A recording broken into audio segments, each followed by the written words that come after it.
Live. Here we Oh, go. okay. So are we live next? Yeah, So we're live we're live now. now. We should be. At least this is what all the colours are showing me on the thing. Did the colors lie? I think No, maybe they didn't colors lie. lie. No. Oh, that's all right then. Maybe we Sorry, are. chat. I put together a new scene because it is just Tom this week. So we are live. I have done that to Charlie a couple of times. We are now live, and she's like halfway through a rant. Oh dear. Happy Thanksgiving if you're with us from the US, and welcome to another session of Out of the Fire. I'm here with Tom. Hello, Tom. Aye. We're just gonna play a cool one-on-one, salt of the earth Westeros, trot around the Reach. Yep. On the way back home. It's going to be like a Michael Palin adventure holiday program, isn't it? Right. Yeah. Going to other cultures, trying new food. Make the odd Monty Python joke here and there. Yeah, it's going to be great. I, low-key, have not prepped very much this week because I haven't had a fairly busy week.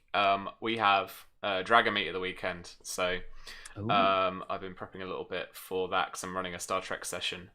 And we've just had we're just about to put get a book to the printers as well this week, so it's been pretty hectic. So sorry, Tom. That's all right. That's all right. We can always wing it. We can think of stuff. I do have loads of funky notes about the places you'll be going through, though. Brilliant. This really is going to be a Michael Palin travel show, isn't it? It literally is. This is just going to be great. Alfred's voiceover across the. Yeah. And here we are at Shithole, where they their own children. Don't let the local lord or lady hear you say that. Yes. Yeah. It's commonly known as Shithole. But more Westerosi known as Highgarden. Thought you were going to go with Flea Bottom then. I mean, I could have, but I thought that was like a bit too. It's like, well, yeah, it is a shithole. I needed to put a kind of like insult there with the Tyrells, had to be there. Yeah. Because don't forget, our second motto for Greenmont is "fuck the Tyrells." We haven't heard that for a long time. No. But there is the "we were there." That was meant to be the unofficial. That was it. I remember that. Yeah, it was between "Forget Me Not" and "We Were There," and I think "Forget Me Not" kind of just because I think of the flower. I think the flower had a big part of it as well. Yeah. But yeah, "We Were There" was also another kind of motto that we were going with, wasn't it? It slowly turned into "fuck the Tyrells," didn't it? Really? Yeah, that was it. Yeah, pretty much. Yeah. So I told you about my hectic as usual week, but what have you been up to this week? I have been ill and recovering. So Tuesday. You on Tentacle Tuesday then? No, I wasn't. No, it was the finale, and Tuesday I got hit with the sickness stick. They smashed me in the face. So I came home from work. And then I just collapsed. I couldn't even do Tentacle Tuesday. It was the finale, and I couldn't even do it. That's how ill I was. Oh, and Charlie will know. Yeah, Charlie will know. I will probably do most shows, even when I'm ill. I mean, it'd be low key, but I was just wiped out. Were you just like, don't mind me? Yeah, it was gruesome. No one wanted to see that. So yeah, I decided to just, for the past few days, just sleep and rest and drink and take copious amount of drugs to try to get over it. And I am feeling better. I'm still a bit under the weather. I'm still pretty, but I am feeling a lot better than I was and ready to do some After the Fire. Have you completed Jedi Doodad yet? No, I only stream that, and I haven't been able to stream all week, so I'll probably finish it on Saturday. Oh, nice. That's very self-restraint of you, but I guess not this week. No. Well, I mean, I've got other games to play. I'm pretty self-restraint when I play something on stream, and I've said I'm going to finish this on stream. I tend to, Nice. But I have been playing like Outer Worlds off stream a bit. That's cool. Yeah. How far are you up to now? Without trying to spoil the Outer Worlds. Yeah, without trying to spoil it. I know what happens. I have reached Monarch. Oh, I've just landed on Monarch. For the first time. First time. Okay. Yeah, I've still got a long way to go, I feel, but I didn't explore that too much, to be honest. Okay. See, I'm one of those people that I'll explore a lot, talk to everyone. I'm not I'm not one of those people that will 100% a game. But if I see something like you'll see it in my like if anyone watches my Fallen Order playthrough, I won't 100% the game. But if I see a collectible, I'm getting that collectible. You know, I won't hunt every corner for one, but if I see it, I'm getting it.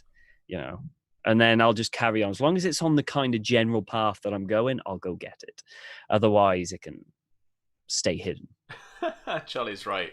See the Tawny special for evidence of that, where you spoke to every single other character as a kind of.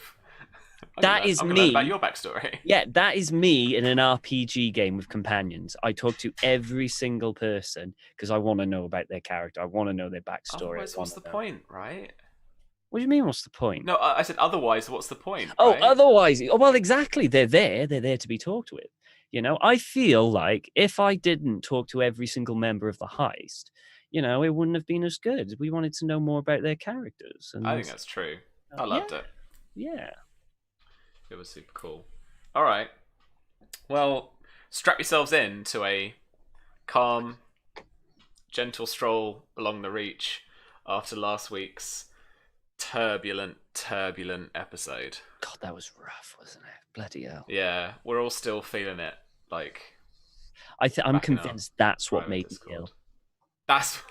Don't put that on me, Tom. It was too stressed. The stress levels just went through the roof, and my body just went. I low-key already think I fucked up. What now or back on? But just by it happening, like. I mean, you have unleashed something that will know no mercy. I know. But in my defense, Don was the one who took the wound. And then in chat, I was like, you realise that will kill you. That is it. Yeah. Because I was under the impression, right, when you gave him the ult and you said, if you take the wound, you're going to die, because you warned him. Right? Yeah. We're after the fire in this. You warned him, and I thought, Don, just surrender. I mean, because that's what happens when you stop. The person who wins decides what happens, the outcome, isn't it? Whether it's he's disarmed, whether they kill him, whether they surrender or whatever. And I thought with Don, well, if he puts his lance down, they'll just take him, go, and then there can be a whole plot to try and get him back. But then I realised it was Don and Sir Oliver. And then it went, yeah, that's never in a million years going to happen. Yeah. When you defeat someone in combat, you can decide what happens to them. And it's like narrative too. Like they could capture him, they could ransom him, they could kill him, they could just knock him out and fuck off. They could do any number of things. They could force him to take the black. It's like literally an option in the book, but it all depends what makes sense in the narrative, you know. I mean, it's a very big possibility they just would have run him through. We don't know, and we'll never know, because that's not what happened. We never will. No, only Sam will. And he will never tell. Maybe one day. Maybe when this is like, when it's also plot relevant. Well, yeah, and we've already got, like the third season on TV. We're on DVD bonus extra features. What's that, like a handicam tour around my house? Yeah, pretty much. Where the magic happens. This is most and that's office. And this will actually be on the voiceover for the episodes. Director's commentary. The director's commentary. And and that's when you'll spill the beans. Oh man. All right. Well, let's stop bridging and let's crack on, I guess. Otherwise, it's going to be us chatting about. It will. It will turn into after the fire. Yeah. Yeah. Right. Okay. So we left Alfred leaving King's Landing, having whipped off his bandage. Mm-hmm. I said that. I mean, it makes sense that basically you would have taken the Gold Road out of the city. Yes. But you would have needed to cross I don't know what river that is. It's the Mander, isn't it? No, see, the Mander is the one through Highgarden, but the one at King's Landing, it runs into Blackwater Bay, What is that river? Oh, the Wendwater. Probably. Look at us and our fictional river knowledge. Well, it just says Wendwater. Is that the one southeast of King's Landing you were talking about? No, no, no. Just west of it. Oh, sorry, I see. Oh shit, what is that? I don't know what that is. It's not It, the. It's not the Blackwater, is it? black. I don't know. I don't know off the top of my head. River. We'll have to look it up. This is a good start. This is a very good start. King's Landing River did not give me the results I wanted. Maybe it wasn't named. Maybe you didn't name it. Oh no! Come on now. This is George. He named the fucking thing. I don't want you Game of Thrones wiki. I want Song of Ice and Fire wiki. Blackwater Rush. No, Blackwater Rush is that's what happens in the bay, right? It's got a high tidal. It's like a tidal thing. Yes. Blackwater Rush. So it's same as the Bristol estuary. Oh no. It is called the Blackwater Rush. Is it really? Yeah. Oh, I thought that was the larger part. Yeah, so did I, but okay. Like not the it is the estuary. I thought it was the estuary. I thought it was the big bit that just leads out into the sea, but no, apparently. I guess that's called Blackwater Bay, the entire thing then, I guess. Yeah. So the Blackwater Rush, known as the Rush, more commonly called the Blackwater, because of course, just name it three things. Why not? Well done, George. Thanks, George. It's a river, South Riverlands. So you will have had to cross at some point. So the Golden Road does cross just west of King's Landing, not for a few leagues. And then basically you will have skipped down through quite a kind of hilly area. Feel just like home. Just to the just at the north border of the Reach. I wanted to figure out some stuff kind of first of all. Okay. And that was, I think we chatted briefly, very, very briefly between sessions about whether he managed to get any money. Yes. Well, he currently has his meager pay that he had while being in service to Bittersteel of 78 copper pieces with a 6 copper wage, which will last very long. I did ask whether I got any money from coming second in the archery contest, which I didn't. Yeah. So all I have is 78 copper pieces. Nice.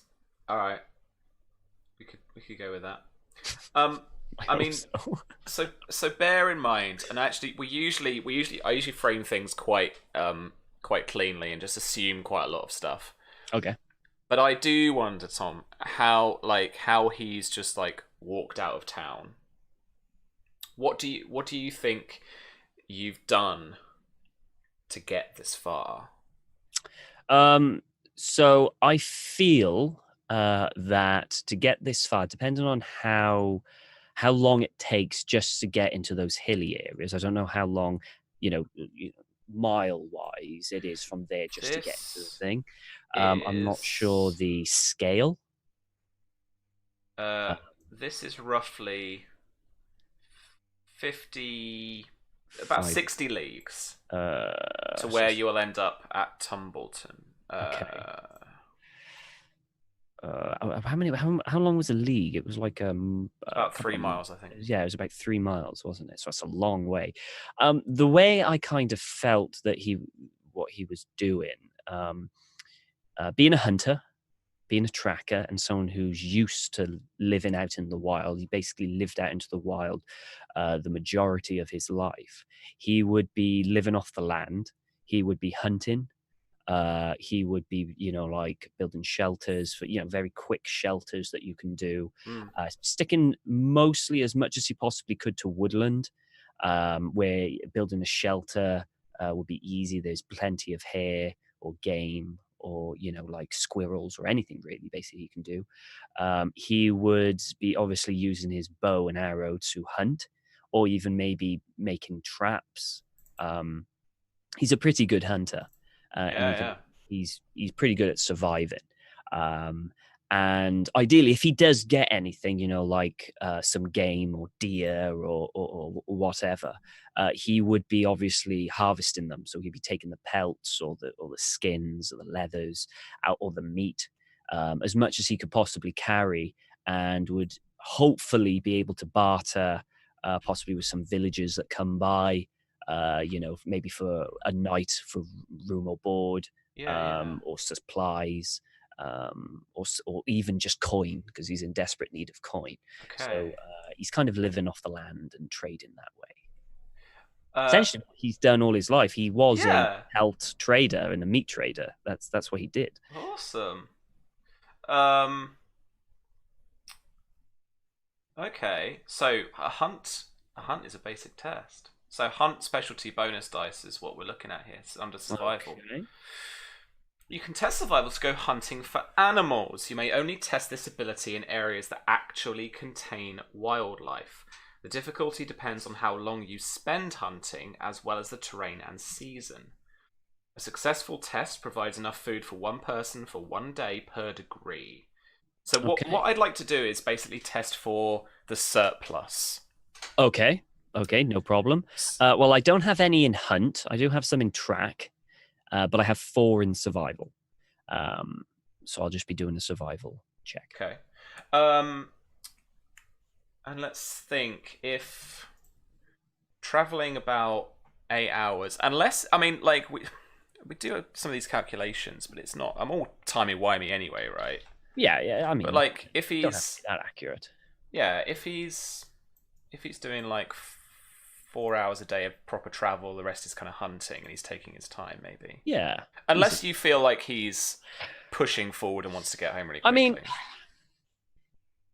he would get supplies first. So, for example, he would travel, like you would say, 4 hours. If he located a good hunting area, he would take his time to hunt, depending on the catch, and because he's got to carry all this, he's not wasting anything. So if he got himself a deer, that's a lot of meat he's got to carry. So it's possible that if he got a good hunt, he would obviously do what he needs to do, get the skin, get the meat, and then he would just travel without hunting for some certain time, whether until the point where he can sell it or he has to eat it himself. And then he will repeat the process over again. Yeah. All right. Could you make me then this survival check? The spring. So the modifier modifies the difficulty. Oh, okay. Okay. Oof, that's funky. Oh God. No, it's good. Oh, it's good, is it? Oh, okay, good, Yeah, good. yeah. Watch me fail this roll now.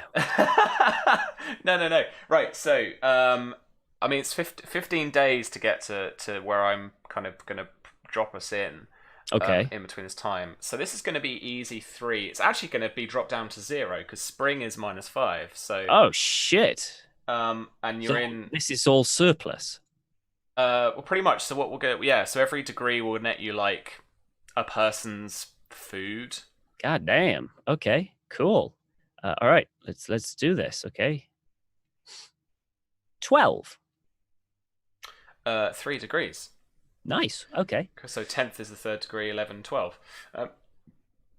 So you've got a good kind of 3 days of food for somebody, essentially. It's like Brilliant. surplus, as well as just feeding yourself. Mm-hmm. It's a few pickings and stuff. What do you want that to be? What do you think that is? I think I always envisioned the grasslands around this area, the particular area, just has like roaming areas of deer, like game, like because it's royalty, isn't it? It's like an area where royalty is, and I always envisioned that they have like these meadows or forests full of deer and stuff, so they could have some fun hunting them. And I just like the envision that it's like like a deer or something. Is a deer an adult? I'm not entirely sure. I think a deer is an adult. It's like a female thing, right? Well, he got one of those, and there's a lot of meat, and because he's quite good at that, the 3 days is all the meat. Sorry, the additional meat and leather and everything all from that one, because you can go for quite some time, and he'll be rationing because he wants to make good time. So he's not going to be gluttonous and just pig out. He's gonna ration a little bit. But yeah, I'd say probably a deer to start off with. I'm trying to find that in our prices for stuff. Where is it? You've got to have it, I've surely. got pork to £1. I want you venison. Oh, market livestock. All right. No, I've got a cow. They don't do deer. Are you serious? You could buy a duck for 6 copper. Wow. I can buy many ducks. You can buy several ducks. I'll take several ducks, please.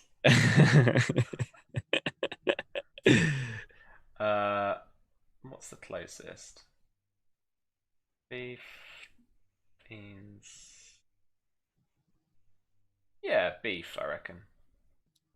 I'm happy with that. Whatever you feel is 2.5, closest to deer, I guess. Yeah. I don't know, like, if deer is like in like classed as like expensive meat or anything. I don't know. I'm not if it's like, not if it's hunted necessarily. I think venison would have been like, well, yeah, eaten I mean, more by nobility. I think that, and also, I mean, they're Baratheons now, aren't they? In a way. Well, they were the stag, which is a wrong family, isn't it? It's the same bloody family. Right, yeah. This is when I Google how many pounds does a deer weigh. Yeah. I feel like there's someone out there who knows everything about animals and is just pulling their hair out going, what the fuck? No, they're complete. No. Yeah, probably. All right, well, let's get you a doe, a deer, a female deer, for £125. Jesus. You can carry that. Sure, man. For strong guy. Yeah. So you whittle what you want off of it, and then can sell the rest. Yep. So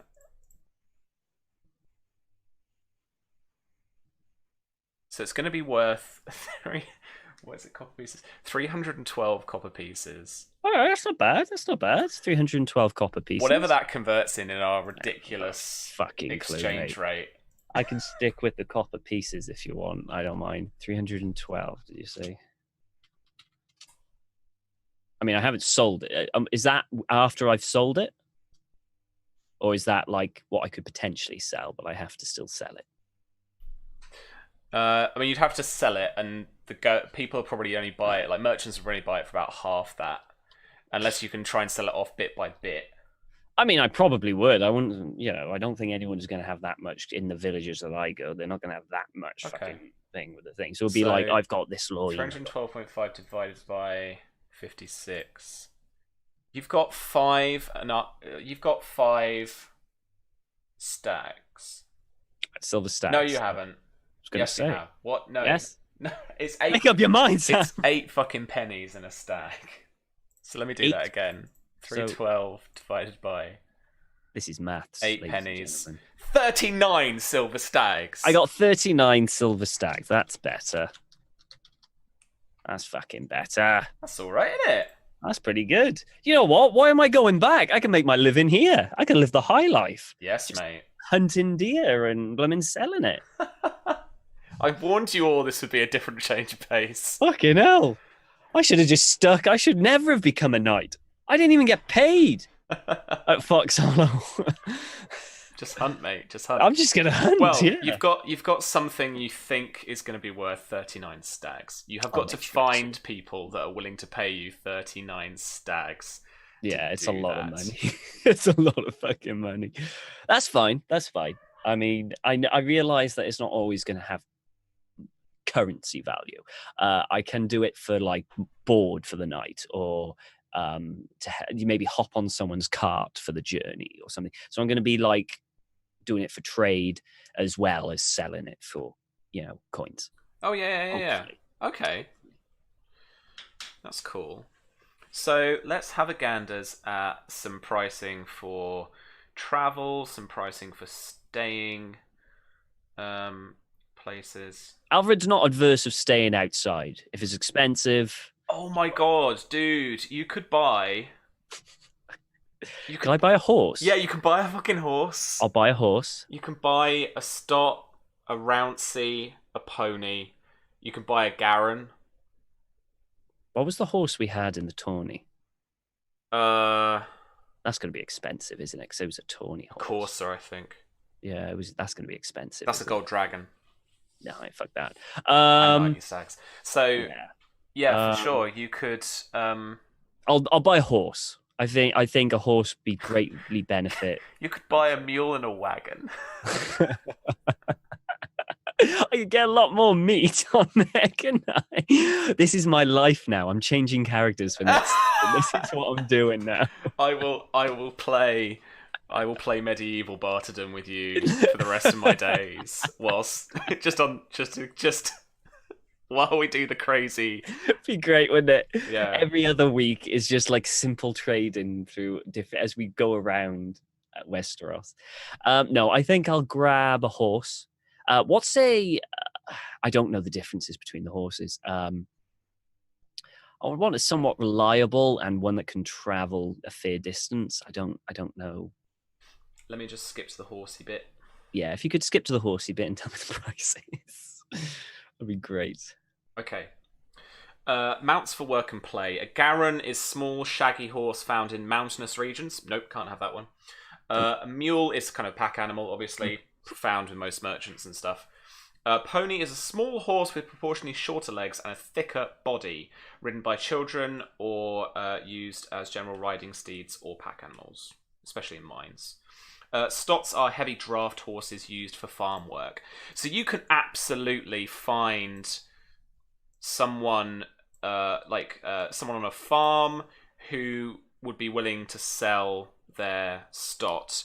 We just got to work out how much they're willing to pay for. Okay, yeah, I'd go for a stot. I like the idea of a sturdy horse helping because again, it means I can get more meat. I can put it over the animal as I go, and it would save me time and energy. So I'm not carrying the bloody thing everywhere. Yeah. So yeah, stot. I think I'll take. All right. I'll attempt to anyway. So you meet a farmer out in this area just before the hilly region to the south. You can see that in the distance. Mm-hmm. And you are essentially in you've played Kingdom Come Deliverance. I have. These are one of the farmyard bits, just like out in the middle of fucking nowhere. Yeah. They're off the beaten track. They do have like a dirt kind of trail to find them, but the area is quite flowered in a way. So they could be herb harvesting too, and it's strangely romantic in a way that in amongst these wildflower fields, you might find your ride home. But the farmer that you want to sell to isn't so eager to sell one of his main workhorses. Okay. So he starts at 40 stags. Because 40 stags, Jesus. Okay, so this farmer, yeah, how old is he? He is middle-aged. Shit.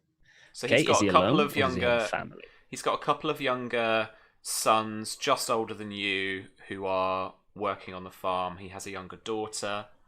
Okay. His wife died, unfortunately, not too long ago. But his eldest son has a comely wife, kind of common wife. Okay. Who also is not from too far away, and also helps in the kind of. So they're local. They're local. Yeah, we're local crownlanders. Right. Okay. So after like introducing himself, he'll put kind of like the meat that he's got left down, and he'll go, well, I mean, it would really help me having one of your horses. I mean, that's quite a lot of money. Perhaps you would be more interested in reducing the price for a trade. I'm not sure. I mean, what kind of food you have, but I have quite a lot of meat right here, for freshly killed. If perhaps I could exchange some of that for a lower price, maybe we could come to some arrangement. We do go through a lot of root vegetables. I mean, when was the last time you had succulent meat? I don't know. I think there's a few that will say that you just killed one of the king's animals there, and that could all bring all kinds of bother on me and my folk. Not if you eat the evidence. And you'll wink. That is true. That is true. He calls everyone his boys, takes a look. The carcass is in great shape. It's lean meat. In that it's kind of like, it's not going to be chewy or anything. Mm-hmm. Proper prime venison kind of stuff. They're very impressed. So if you can make for me Here we go. bartering check. This is where it fucking goes wrong. Yeah, right. So persuasion, barter specialty if you've got it. No. I'm gonna roll a couple of dice for him too. Okay. This is where it's gonna go. This is gonna kind of be your difficulty. 3. Okay. Here we go. 10. Oh my god, I critted as well. 2 Alfred. degrees of success. You sweet talking bastard. So, just this is easier. I will give you a price. All right. He's fairly convincing. I'll give you a price reduction on that, my man. Mm-hmm. He checks his ledger. Farmer with a ledger. Holy crap. Yeah, it's really scrawly though. yeah, I was going to say. I think he does it for show, because the writing is just... Yeah, he's like going right to left and like... yeah. Just pointing at stuff. Right. Okay. 2 degrees. What is your cunning rank? 2. 2, I think. Yeah, 2. All right. So 40, knock 20% off, is 32. He even gives you some change. 32. I mean, that's the good offer. Like, you've whittled him down to 32. Yeah, I'm going to see if I can whistle him a little bit more. Because 32 is still a lot. Wait, do I actually have the... Because I don't have 39 silver stacks, because I've got the meat. No, so the point is... So I've got 78 copper fucking pieces. No, but the point is, he'll take the meat, and he'll also give you the stock. Oh. And he'll give you... The rest of what it's worth. Okay. 8. No, he'll give you... Wait, oh my god, what am I thinking?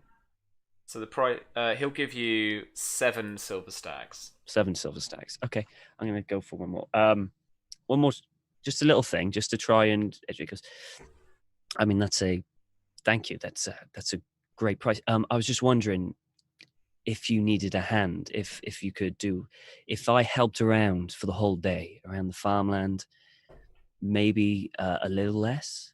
If you need a little hand, I'm pretty good. I'm quite strong. Perhaps. Got all the help I need here, boy. He'll nod. Okay. Well, thank you. I'll do it for that price then. Thank you. His sons are like proper strapping. Yeah, they're probably. I mean, kids. Alfred's strong, but he's not bulky. He's lean, kind of. Like these are literally like, in another life they'd have been knights or like squires or something for sure. Yeah, no, Alfred's got an athletic body, but it's not pure muscle or anything like that. Okay, yeah, sure. So that's fantastic. Thank you. All right. So add 7 stags to your your lot. 7 silver stags and 78 copper pieces. Hell yeah. I'm rolling in it. And I've got a horse. Oh, I need to add that as well. I got a stout, did you say? Stot. A stot. It's good eating on a stot if you're stuck for food. There you go. Yeah. This was like parting words. One of those prized fucking horses. Gives a kind of like pat and... Don't worry, my love, he won't eat you. He won't eat you, don't worry. Well, only during winter, maybe. Cool, alright. Brilliant. The next couple of days are heading over the hills near Tumbleson, the north of the Reach. As you cross... Now, oh, go on. Sorry, do I know what family is in Tumbleton? Make me a knowledge education. This is where I where you tank, mate. This is where I just plummet. Here we go. Difficulty 6 here. 8, I do. Woo! So the House Footley. House Footley. Are the Lords of Tumbleton. I guess I don't know much about them. Not a whole lot. Not that I know, actually. They're just like a low kind of important family. You know, not really important. It's just like they're like one of those lords that have their own like keep in the middle of a land that they keep to themselves. Is it? Yeah, pretty much. I should think. I thought there'd be something like that. Problem is, they're not very prominent in recent history. No. Problem is, Alfred doesn't look like a fucking knight at the moment. So you've got some pelts on your back. Probably blood everywhere. You're grubby as fuck as well. Yeah, for sure. Okay. All right. But heading southwest along these hills, taking it at a pace that your stot won't go much quicker than like a very slow little That's trot fine. Occasionally. That's okay for me. As a draft horse, she was not like pushed very fast. That's all right for me. It's more about saving energy and being able to carry more meat should I, have to. Would you give her a name? I haven't given her name yet. I'll have to think of one, but not yet. No. All right. I'm sure we'll get to chat. Think of a name. Yeah, think of a name for me, please. Charlie's going to be right in there, I bet you. The thing is, you name it, it's dead. You just wait. Oh, to die. All I need is a name. That's it. That needs a name. Yeah. All right. Yeah, as you head southwest across the border into the Reach, along these hills, you meet the beginnings of the Manda River. And heading for a couple more days at a slow trot towards the foot of the southern border of these hills lies in front of you a small market town. Oh. There is a stout but small castle raised up on a motte. On a motte, not a bailey. And you can see activity. You see smoke coming up the chimneys. You can see a fair amount of kind of farm labourers around. There's a smell in the air of dung from bacon and beef production. Ooh. So you can see pig farms rolling across the flatter plains now as you're coming out of these hills. So the fields, in contrast to the flowery fields you left, are a mess of mud and styes. But on the other side of town, there is a fair amount of beef stock grazing on the kind of almost the prairie kind of grass. Okay. And strangely enough, apart from the more established buildings with the kind of clod or clay kind of frontings with timber, that timber beams that you'd get from older buildings that we know well. There are quite a number, particularly on this side of the town, of hovels, of wooden newer structures, temporary structures, 1 room, 2 room little dwellings. Okay. Some between them is muddy tracks, walked in roads and little trails that come just out of town. Right. Okay. Do I see the Manda? Yeah, so the Tumbleton is on the banks of it.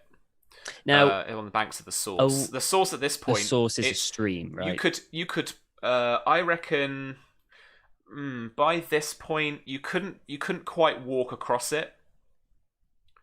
But it's not The enough really for ships and your stuff like that. yeah. Your horse might like just keep its head above if you were to like try and get over it. Got you. You could swim over it fairly easily at this point of it. It's not got much of a tide, much of a kind of like a rush or a tide or anything like that. Yeah. So it's a fairly shallow river in that regard.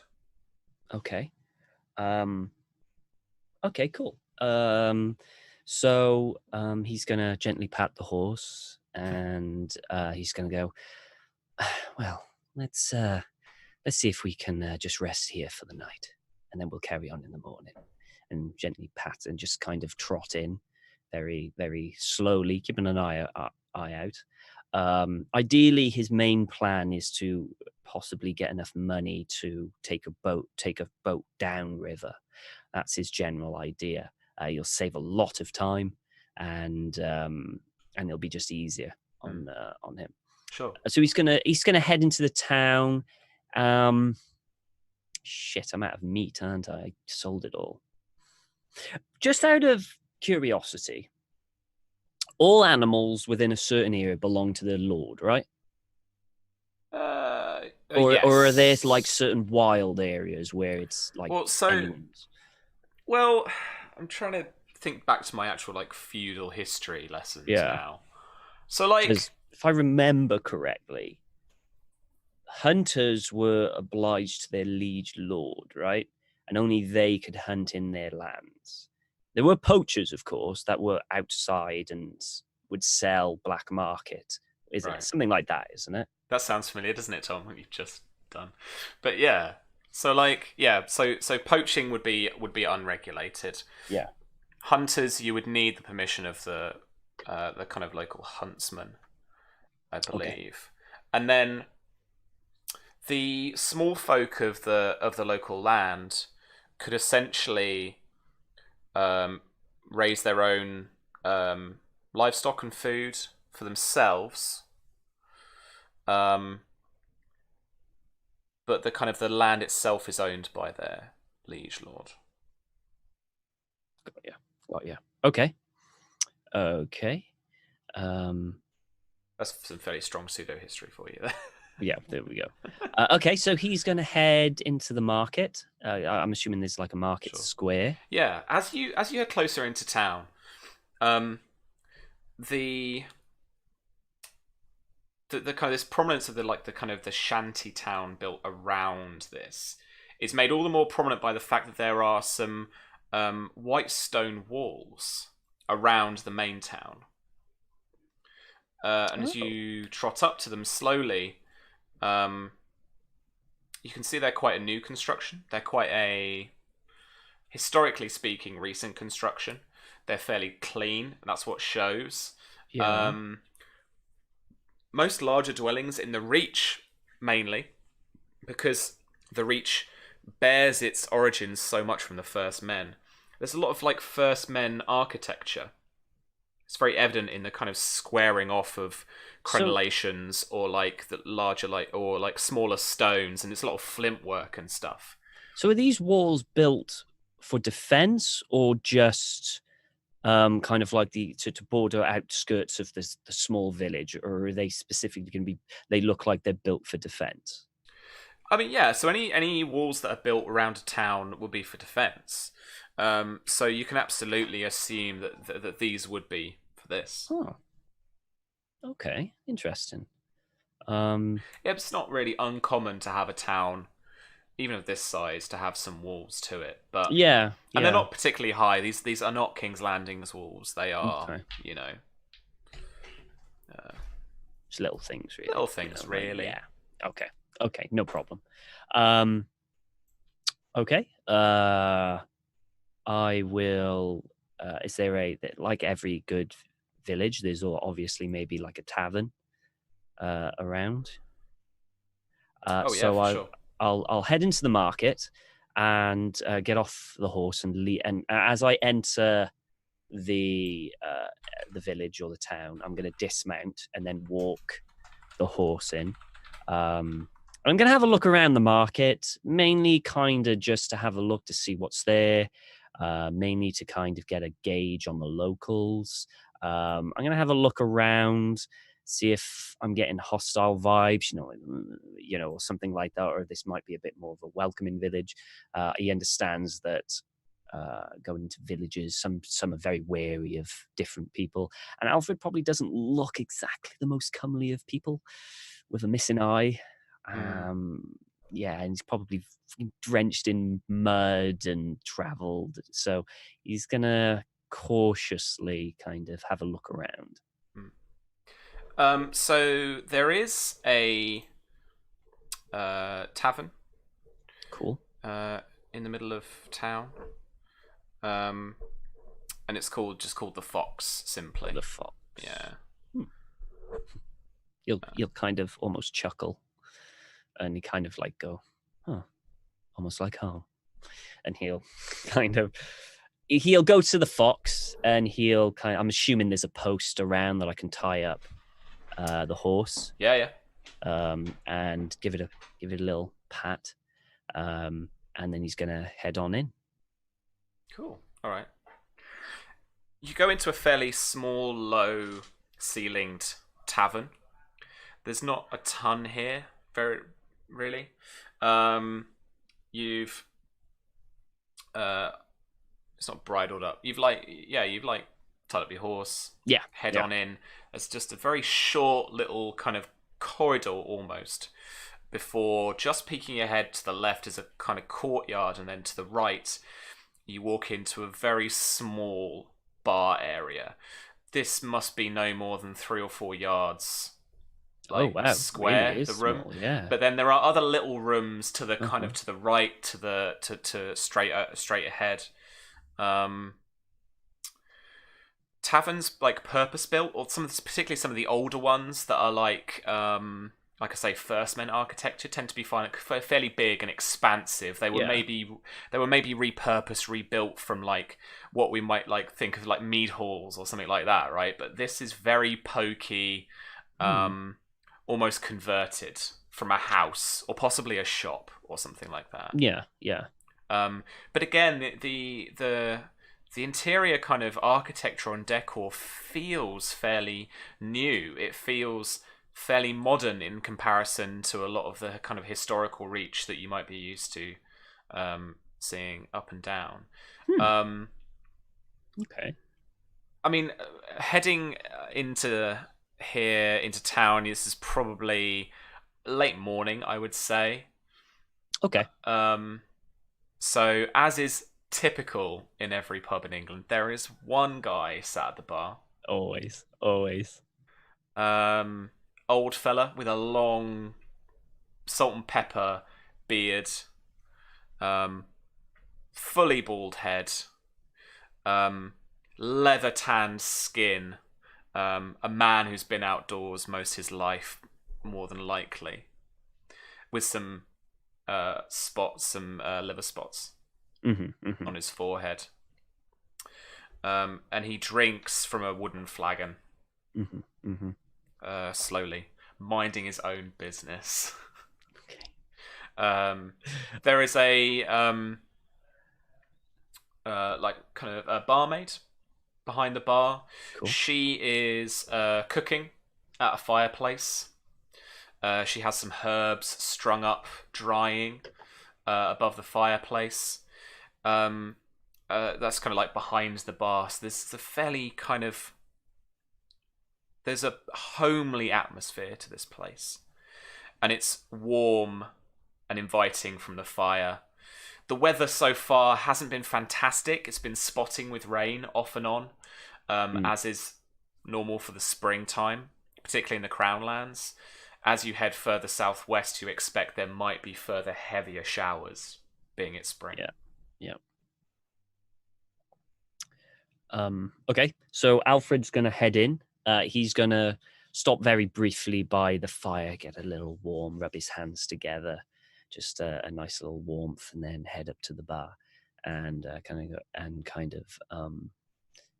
excuse me. Oh, my love.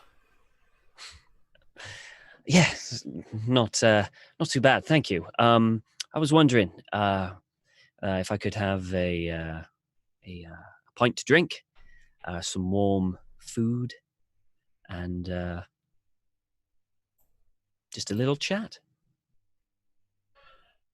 I got some stew on the go, or I could offer you maybe a chicken. I think the stew sounds lovely. That would be great. Thank you.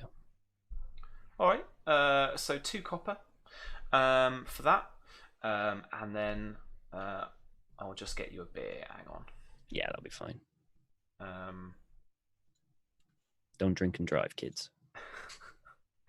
Do you want a gallon? No, I don't want a gallon. It's 3 coppers. 3 coppers, mate. I don't want a gallon. I just want a pint. Copper. A copper? Yeah. All right, great. So that's 3 copper altogether, yeah? 4. Yeah. 4. Okay. Okay. There we go. Okay, so I hand it over, and I settle myself down and kind of like just start eating. And Asker goes, so there seems to be a lot of building around in this town. Is there a reason for that? Are you right. Traveling through, yeah. Yes, that's Seen right. the shanties out there, have you? Yes, I have. Is that what you're calling them? That's what they've been for a while, you see. Oh, right. So why? So is there a reason why there's just suddenly only a lot of building all of a sudden? I mean, has this been going on long? That's not so sudden, to be honest with you. No, that's from all the folk who have been a bit more displaced because of the war. They're Crownlander folk. Oh, I see. Oh, those poor. Well, at least they're getting somewhere to sleep. I mean, how do the locals feel about it? I reckon the old dude pipes up, kind of like almost like into his flagon. Yeah, must be like fucking awful. Alfred will really turn. Grumpy old bugger. Alfred would turn, and you are? None of your beeswax. Alfred will nod and just head back to the other woman behind. Sorry, I didn't catch your name. She goes to the name generator. Unless chat beats me to it. Given names of Westeros. Why'd you ask them their name? Well, because it's nice. Beth, there you go. Charlie was quick with Ethel. Ethel? And James Marcia. No. Winfred? There we go. Yeah. Ethel. Whichever one you want. My Norfolk accent is clearly not good enough because people are talking about Bristol. About Bristol, Charlie. It's fine. It's fine. You go with it, Sam. I'm going with it because that's where I'm fucking from, isn't it? Yeah. Right. Exactly. There you go. Right. Yeah. I'm Ethel. Ethel the fox. And she like flicks her hair, like she's got little strands of it. She's or kind of tied it up at the back. Oh, it's nice to meet you. My name's Alfred. We don't get many polite people coming through. Well, I find that being polite gets you so many more things. Neil looked to the other guy just on the corner of his eye and look back. And better for chatting, you understand. So have you heard any gossip, any news? I mean, I've been on the travels for so long, it's sometimes, I miss out on things. I'm just, trying to catch up. I hear all sorts of things, darling, but you have to be a bit clearer than that on what you want, really. I hear all sorts of stuff. People tend to travel from the south and then leave again. They don't really go through the hills. That's the thing. Right. Okay. Well, tell me something that's interesting for you. That, something local. Not to put you on the spot or anything. Well, the lantern parade's on in a couple of nights. Oh yes. Yeah. I hear they are quite a spectacle. Well, through here, the whole town tends to get involved, really. So that's quite nice. Quite nice for the kids, really. Yeah, and just a place for all the town to get together and have fun. Yeah, it's nice, particularly in times like these where so much war and violence. So, do you know much about the area? I'm traveling south. You see, I'm going to be following the Manda south. That's where my travels take me. Do you happen to know where perhaps I could purchase or purchase passage on a boat down the Manda, anywhere near here, or how much further down? I mean, there don't tend to be too many like barges come down here, but we do get a few. What are they called? Little barges, little punting barges. Oh yeah. They're kind of one man operation, really. Those though, I don't think they'll take you. No. I guess I'll have to go further downriver for that. Yeah. Well, don't worry about that. So, is there anything? Is there anything I should know? About going down south. Anything I should avoid, or is it quite peaceful around here? You seem like you're new here. You don't know the place. I don't know the place now. Before you leave, head into the middle of town. Right. I don't want to spoil it for you. Oh, that's interesting. Okay. Thank you. I'll do that. Where would how far would you say is the nearest village from here? South. Village or town or not so anywhere. far. But you'll have to reach the Rose Road before you really get any proper towns. And then you'll be looking for Bitterbridge. Bitterbridge. That's good to know. Okay.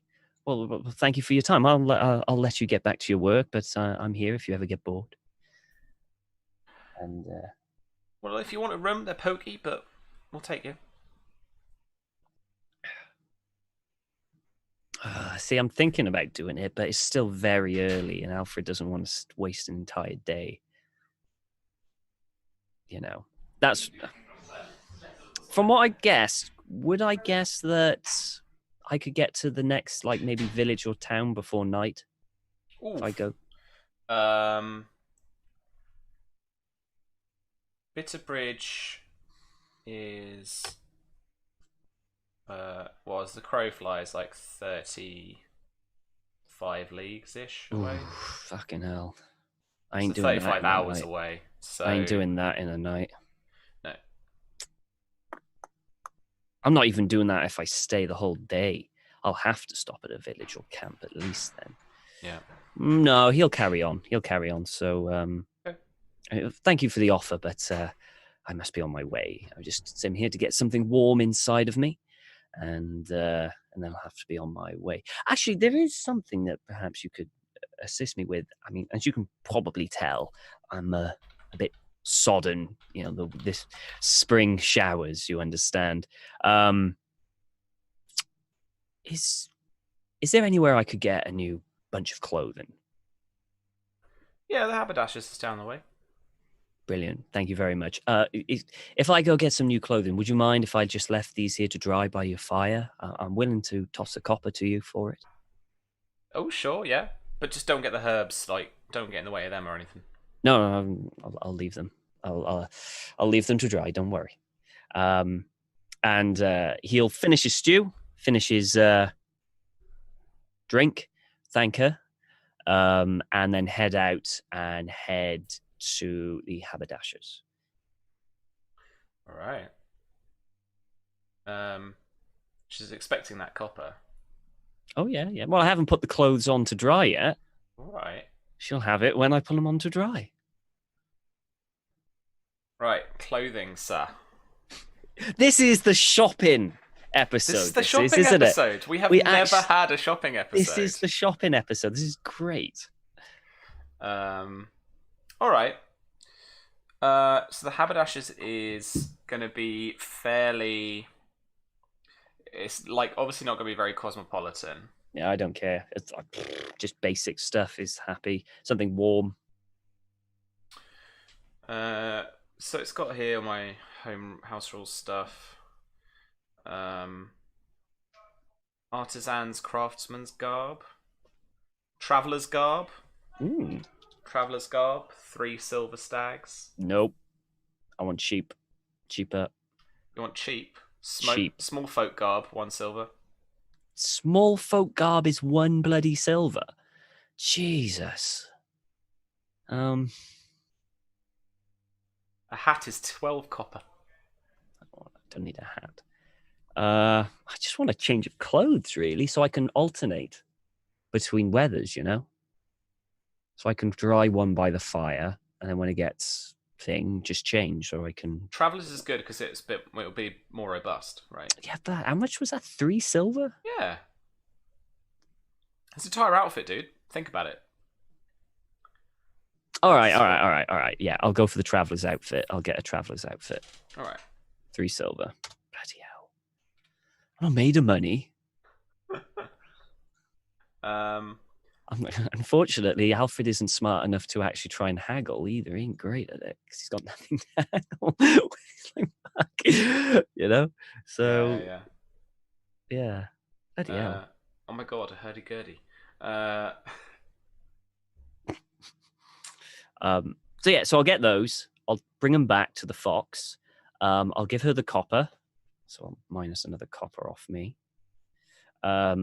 And I will take off my clothes, lay them in front of the fire to dry, and then put on some new clothes and head to the center of the town.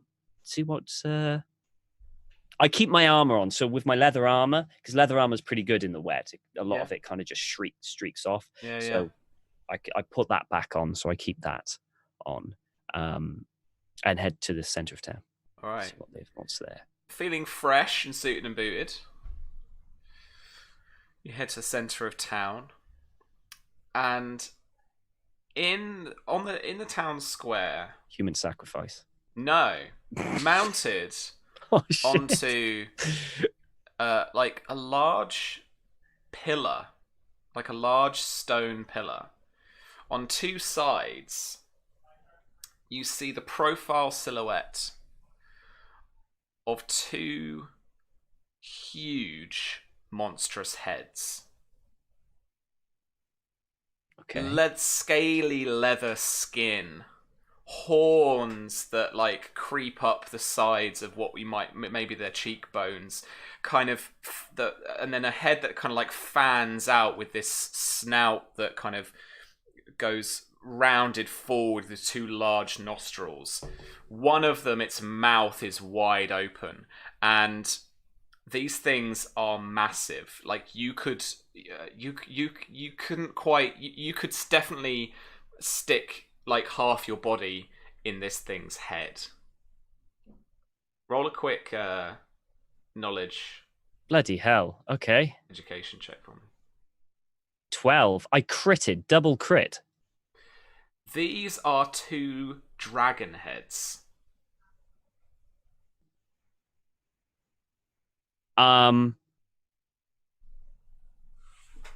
Okay, so are they made of stone? This is canon. Fuck off, No, really? no. These They're are not. taxidermied fucking dragon heads. Alfred's just kind of like what I'm doing. He's just staring at these 2 gigantic dragon heads. And again, he knows, everyone knows the legends of dragons. Everyone knows them. But to actually see and have a kind of scale on how big they could potentially be, he's kind of in awe. I'm going to see if I've got any other... Okay, one of them is a pale silver grey colour. My god, it is what you would describe as fighting size. Okay. I don't know what fighting size means. Oh, comparable size to Tessarion, who was about 3 times smaller than Vermithor, not as fearsome as a beast in comparison. Okay. Was it only 30 years ago the last dragon died? I think quite. But then again, I mean, because it's the last dragon, they didn't really put them out on show, did they? They locked them away, right? Yeah. And they were like fucking tiny. They were fucking not even what you would call a dragon.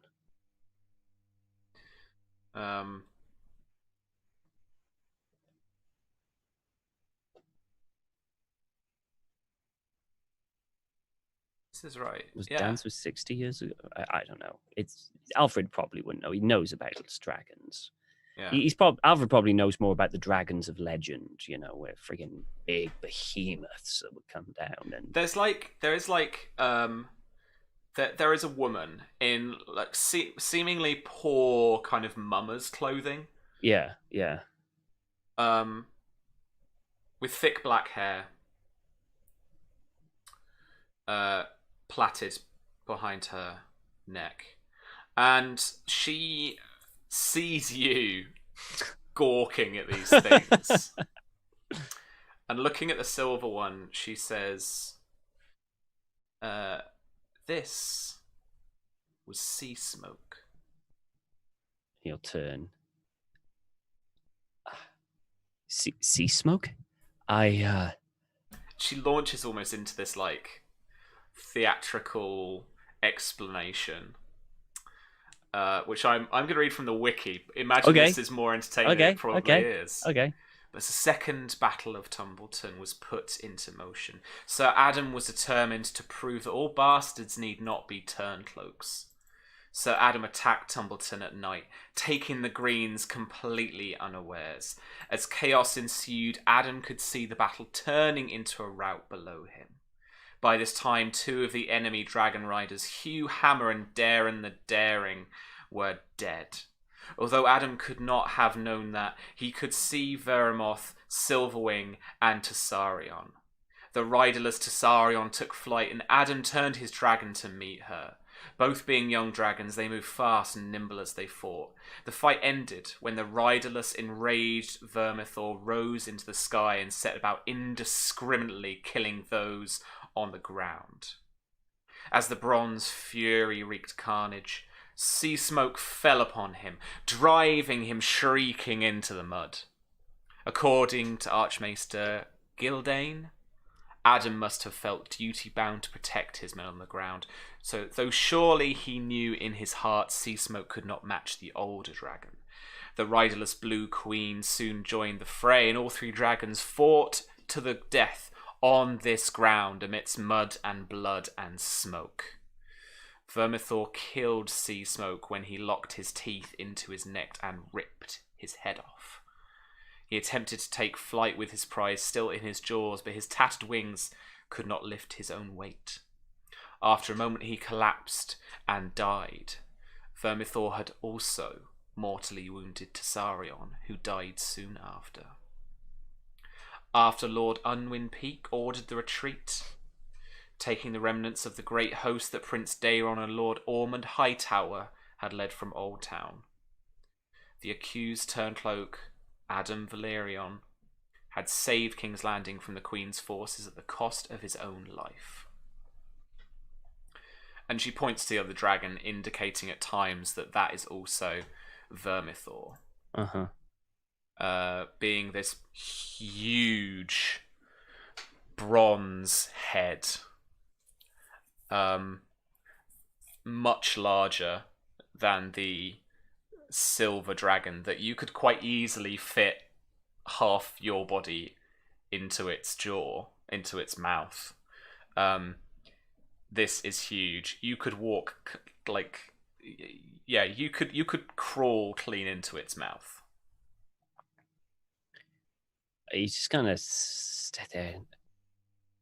So, not just 2, but 3 dragons fought over this very spot. That's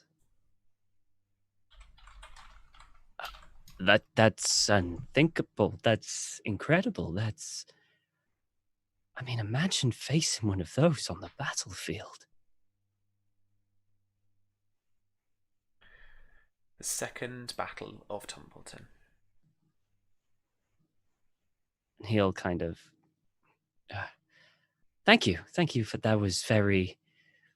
And for the moment when she was telling the story, he kind of almost went back to his childhood of him sat round a fire with his mother telling him tales and stories. Nice. And he definitely just felt like,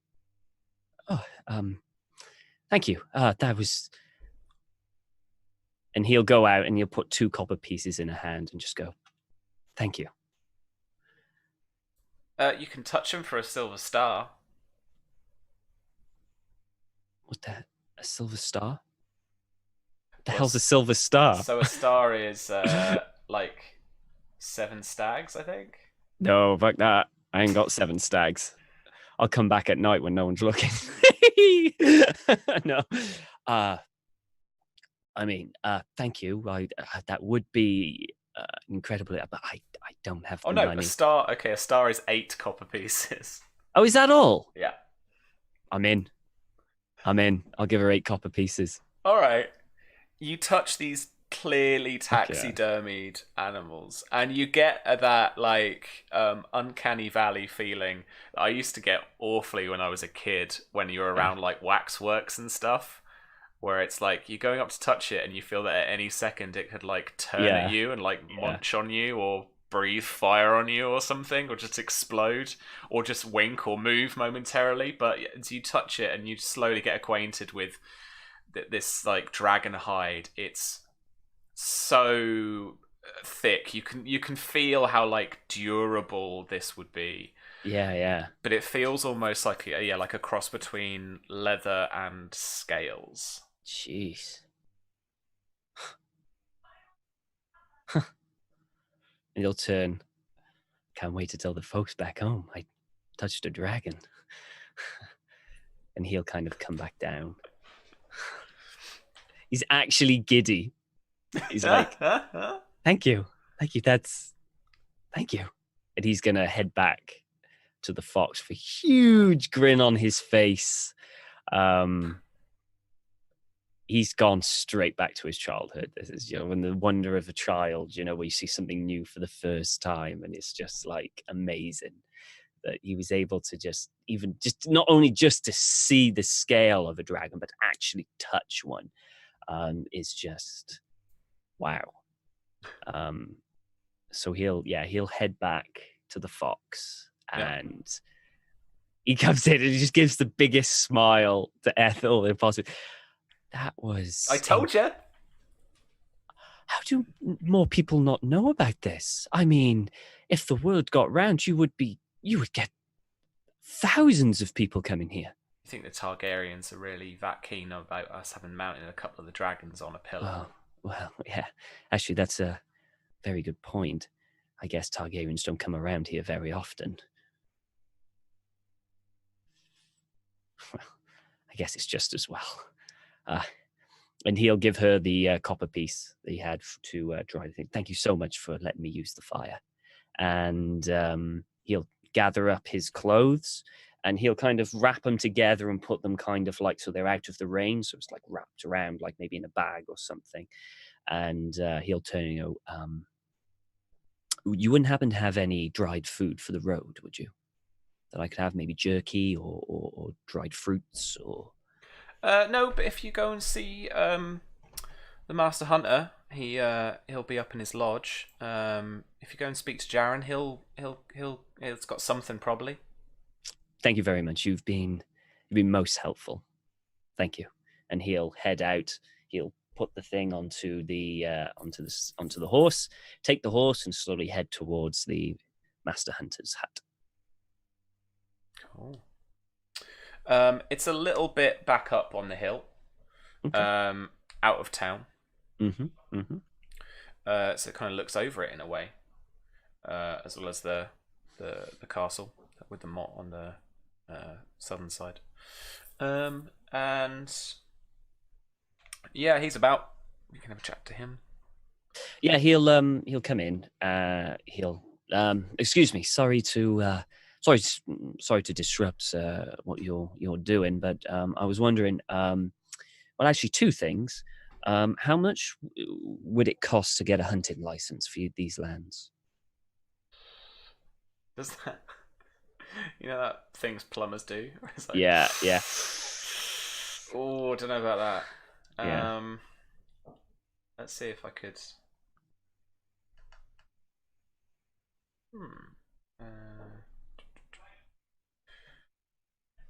How long are you looking for? You're looking for the year, the season. You're here for the week. Well, not long at all. I'm heading south almost immediately. It won't be very long. You see, I just don't want to break the law. You understand?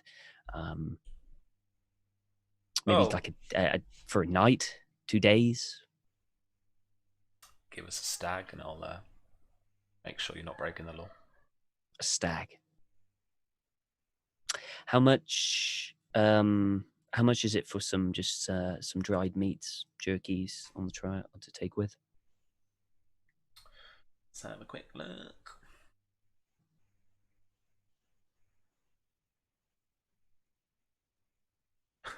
Buy a towel for 18 copper. Full. Just some trail rations will be fine. Yeah, right. Something fairly cheap here. Like a day's trail rations will be like 2 copper each. I'll take 2 days trail rations off him. All right. Should have called this the shopping episode. It totally is the shopping episode. It's great. We're actually using for the first time currency. Yeah, right. And it's kind of interesting because I have so little. You do have to kind of like gauge the different thing. It's quite an interesting aspect we haven't hit on yet. It's kind of cool. He'll just take that. He'll again put the dried food away. Make sure it stays out of rain. Make sure it stays dry. And then he'll get on his horse and start heading south, following the Manda. Would you like a saddle? How much is a saddle? A silver stag. Oh, fucking hell, man. No. I'll go without a saddle. Bareback, baby. Bareback. Alright. Cool, okay. So you head out. Do make me a ride check. Oh dear. Is ride an actual check? So it's so make me a animal handling check with ride as a specialty dice. Okay. Basically, difficulty 6. Just don't fail, or I'll give you an injury from the fucking riding that you got to do. Oh my god, as my injury, not a wound. Pops. Come on, you got some sore thighs. That's all. All right. Here we go. I believe. Don't fail. 10. You're good. Oh, good. Stuff fucking hurts. Oh, well, I mean, yeah, of course it's going to hurt, but I saved a silver stag, Bareback, which innit? I might need. It's going to be like a cross between going bareback and then getting off, then walking. It's going to be kind of like that. So I'm not probably like 8 hours all bareback. I'm gonna come Yeah, down sure. and walk beside, because Yeah, it's yeah, not particularly fast anyway. yeah. I'll probably be quicker if I jogged it, really. Probably. But The endurance it's of that's not going to do well for yeah, you. that's it. That's the reason I got the horse, was just to save on endurance Yeah, right. and stuff. Okay. So you head southwest along the Mander, and after a few leagues, and as it gets towards the evening, you think about settling down for the night. Mm. There's something about the evening, something about the sunset, something about the area the immediate area you're in just brings back memories. Mm. And maybe you realize you didn't quite realize, like, sometimes this happens to me with directions or with places. You don't realize how close some places are.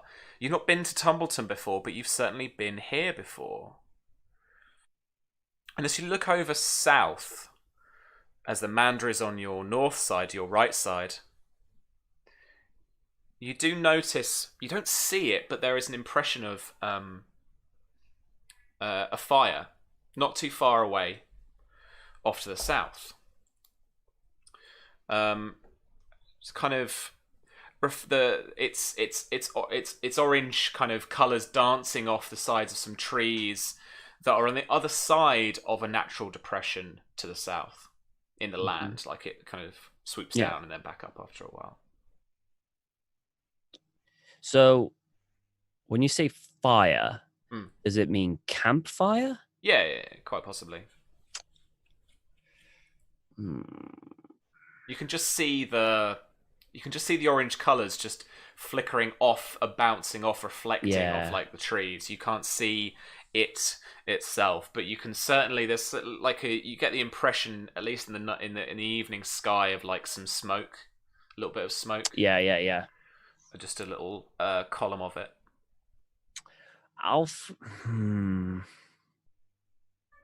He is going to, I think he's going to ignore it.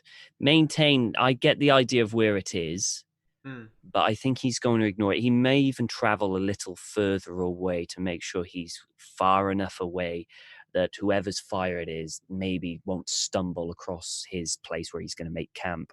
I mean, Alfred's not an idiot. He understands that out here, that could mean anything. It could be a traveler, but it could be someone else. So he's playing a bit more cautious out in the wild than he would perhaps in a town or village. So I think he's going to err on the side of caution, move a bit further on, and then make camp. All right.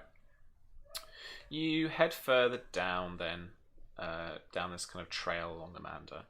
Where are you going to settle down? Settle like kind of more towards the banks, or? Ideally, are there any like small little woodlands around that follows the Mander?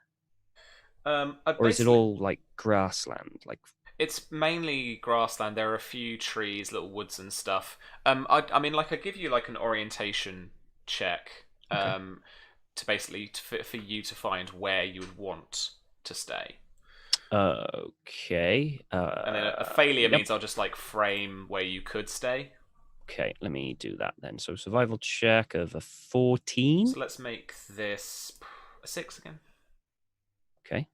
Okay. Oh, that's rolled. Okay, cool. Yeah, I rolled it. Yep. Oh yeah, so you can find like a wood, something like that. So ideally, he wants a place where he's as hidden as he possibly can, the driest he can find, and outside of any like like windy area. So like a nice, quiet place where he can settle down. There's a bit of grass for the horse to eat and lie down and rest up. Maybe even a little stream so they can get provisions. Like get some, water skins filled up. Just something like that, really. Yeah. You find the place, and settle down for the night. Do you start a fire? How cold is it? I reckon it's probably just think kind of where we are, because dawn's always quite hot, so I imagine the kind of top of the Red Mountains were more kind of like more kind of Spanish weather, so it's always fairly mild, but it's wet in the winter. Saying that the winters are probably harsher for Westeros too. I mean, I say it's in like high single figures overnight is the low Celsius for anyone else who works in different ways. Yeah. No, he won't light a fire. I feel that he won't need it. If he's built a very rudimentary shelter for himself, one of those quick ones that he can get, I think he'll be warm enough. I mean, if he's cold, he'll build a small fire. But have you got like what? Again, you kind of, I guess you're wearing traveler's clothes, but have you got anything other than that? I'd like to think I've got a cloak and I've got some deer skins. Yeah. Okay, so you could chuck the skins underneath you, wrap up in the cloak.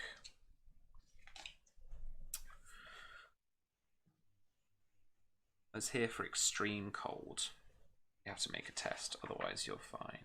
Oh, good. It's not the north. No. But you do have a cold night. You have one or two moments of waking up. You're like your shoulder canes because you're on the ground. And then you move over to the other shoulder and you wake up another couple hours later and it really hurts again, so you have to move over again. Having literally done this myself. Yeah. LARPers unite. And it is cold. The ground saps some of the heat from you from the underneath as it just bleeds a little bit through the skin that you've put underneath you. I would like you, Tom, to describe for me a memory of your first experiences of joining up with the Blackfyre Rebellion in the form of like a remembered dream. Okay. What would be his first experiences of joining up with the host that might then go on to like march around Westeros? Okay. So I feel that the first time that he would be dreaming would be before it all started. He had entered Fox Hollow like he had done countless times before, selling his skins, his meats, his pelts, and all that. And it was the time where I think probably Lord Lucas was calling his levy. This was what it's called, right? The levy, right? Where all the men of the villages came, where he requested that everyone attend. As Alfred lived out in the wild, he doesn't get many messages. And in fact, he would go to Fox Hollow, and that's where he would get most of the messages, every couple of months that he would go in to sell stuff. And that would be one of the times he went in, and everyone was there. They were all kind of like doing the levy, and he was doing a very rousing speech, I feel. He was kind of geeing them up, saying that this is the right king that we should follow. The Targaryens have left us. This is it. He was trying to get, because I always felt that Lucas was a very inspirational man. That is, people loved him, and he was very inspirational.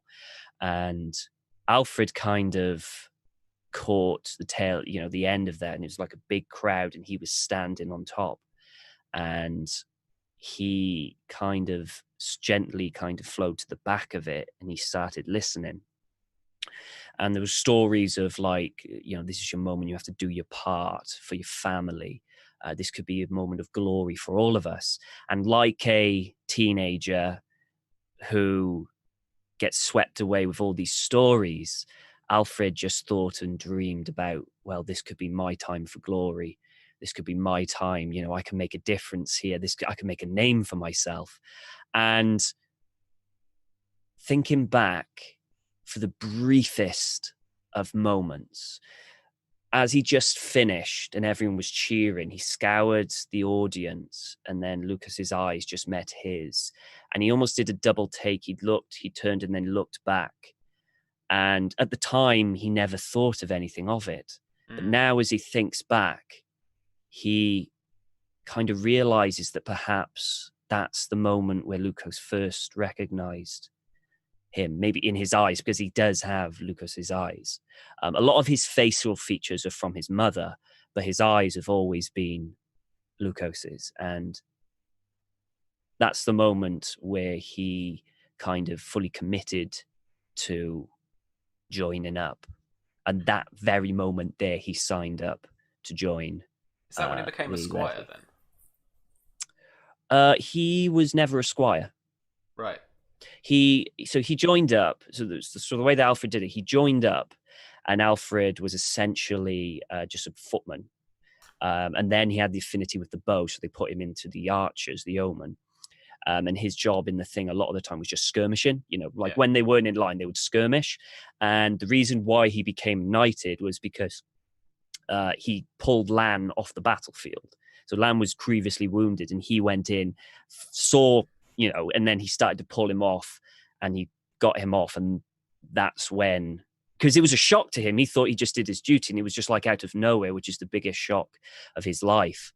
And now he realizes that perhaps Lukos did it because he realized who he truly was.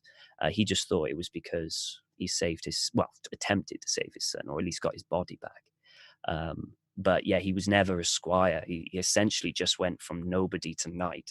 That's why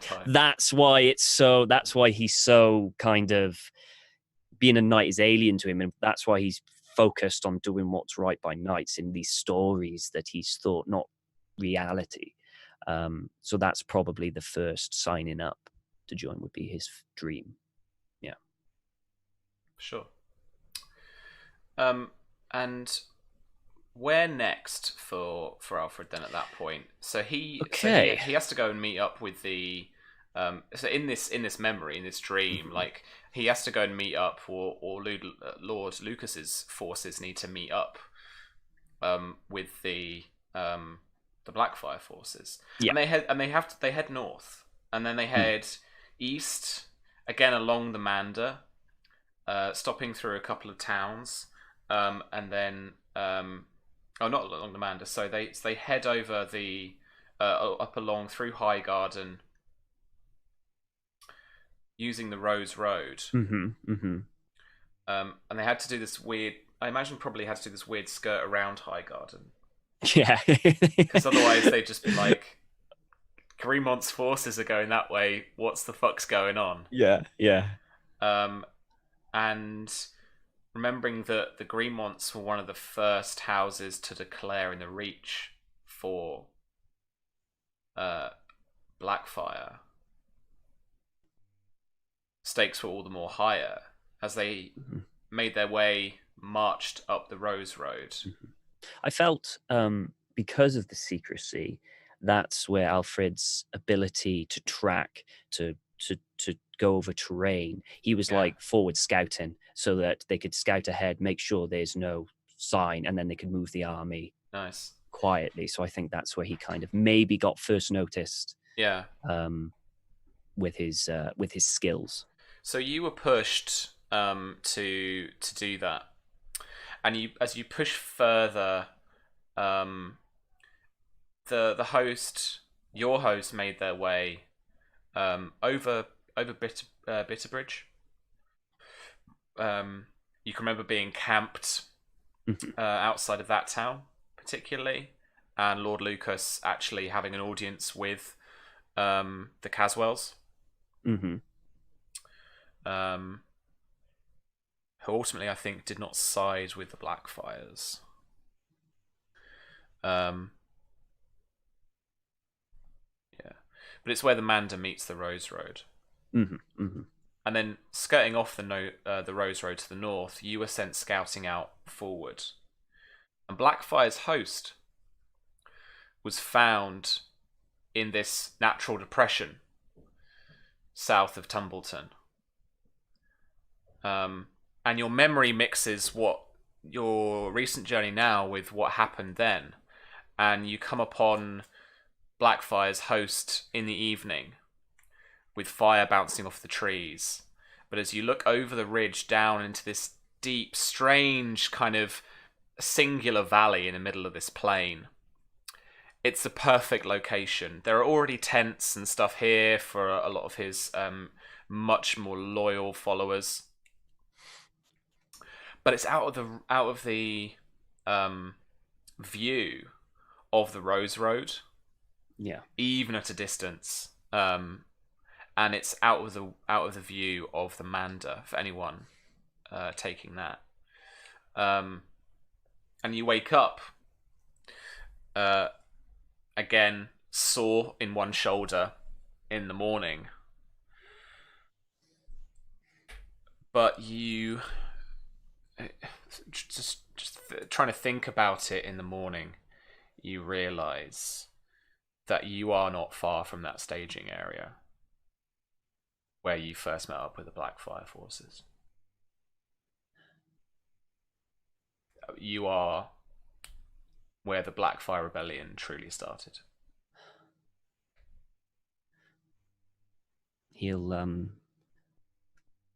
He's going to take a moment, rubs his eyes, and starts slowly packing, getting the camp away and packing his stuff. And it's almost like a bittersweet moment, because if it wasn't for this, he wouldn't have been a knight. He wouldn't have experienced all the amazing things that he's experienced. But at the same time, if he didn't volunteer and go, he would still be possibly just a hunter. No one knew him. No one cared. And he's somewhat kind of conflicted as to what he actually prefers. I mean, he understands, of course, that because of his actions, because of what happened, he lost an eye and was horrifically wounded. But he got to be part of like something bigger. And he's kind of like having this internal struggle at the moment, for a few moments, like, what's he doing? And he briefly has a moment of just thinking of, well, I could just end it here. I could just go off into the wild. No one would ever know. No one would ever care. And I could just live off the land like I could have done before I signed up. But then he kind of looks at him as he goes into the river, and he looks at himself, a reflection, and he stares into his eye, and he sees the reflection almost like of Lucas, and then he just thinks back of how he became a knight, people depending on him, and how actually being a knight and trying to be the best person he can actually made him feel good. He felt that he was actually doing some good, actually making a difference. And some of the doubt kind of ebbs away slightly. And he gets up, he loads up the horse again, and he gets on. Still somewhat conflicted, but still determined to head back home, be that Fox Hollow or just the Red Mountains. He continues to follow the Manda. Okay. As you pack up, as you head back down this trail along the Manda, you see three others. They have horses too. Mm-hmm. Shields and swords. Mm-hmm. But a mix of colours. And no particular lordly tabards to speak of. No colours that you particularly recognise. And as you're packing up, they're a good, 100 yards or so away, a couple hundred yards away. But they're a very slow walk. But one of them is like looking over towards you, and then the other couple of them like look over. Even at this distance, even with your one eye, you can still just see a little kind of expression and the body language of like, we're ready to defend ourselves if we Okay. need to, and we're just trotting along, friend. Okay. Like, That's all right. you know. That's thank God for that. Thank the Seven for that, because Alfred is going to look as least intimidating as possible. He's going to act like he looks. He's a traveler. He is heading south, so there'll be no aggression whatsoever. He'll continue packing. But how? If I were to go myself, would I overtake them if I let them pass? I mean, which direction are they going? Are they going north or south? They're heading south as well. Okay, so they're heading the same direction as me. So if I were to wait for them to pass, would I catch up and pass them at my speed? If they kept at this kind of speed, eventually, yes. But your stot's not moving at like a trot. You're not like cantering around or anything. You're just kind of plodding along. But they're plodding along too. So it really, who knows? Depends what they want to do. You know what? I'm going to wait then. I'd rather them in front of me than behind. Okay. So I'm going to wait until they come past or nearby and greetings. I'm going to pretend that I've still been trying to pack, even though I did it like 5 minutes before. I don't want to be just stood there waiting for them. So I'm going to pretend that I'm continuing. I haven't quite packed up just to, make it not look like I've been waiting for them to come past. Yeah, all right. They're not too close, I imagine. They're a few, a couple dozen yards away. From you is the kind of trail. You've gone a little bit off the beaten track for your shelter. Yeah. One of them just nods at you. The larger, beefier of the three in the middle says to you, "Morning." Heading south? I'm heading that way too. Would you care for some company? He looks at his other mates and he's like, "I think we could handle that, boys, can we?"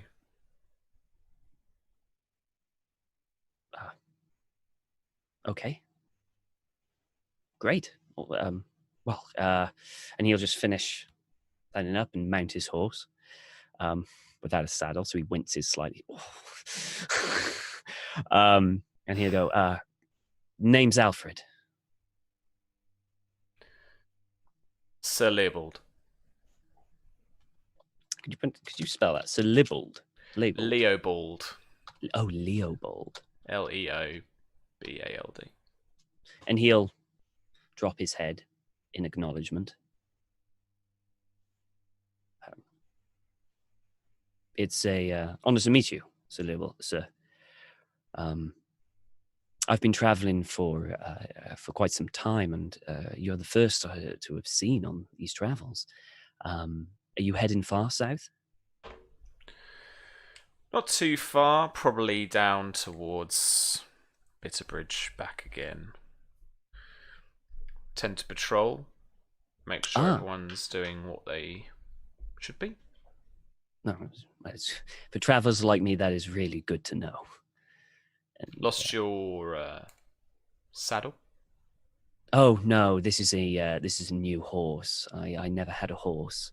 I came in with a bit of money, and the farmer didn't have a saddle, so unfortunately, until I get some more money,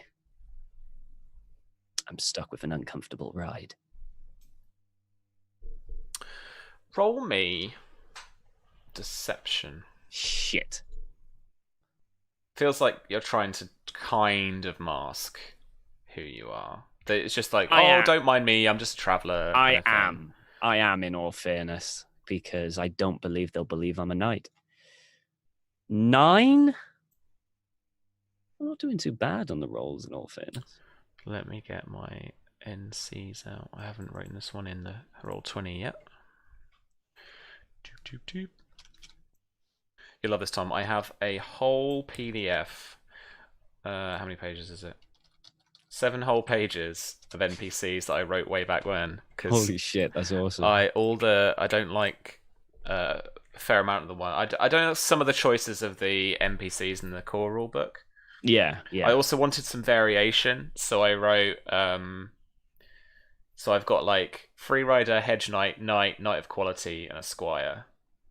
Like, see, that's 1 page. I wanted some variation. Yeah.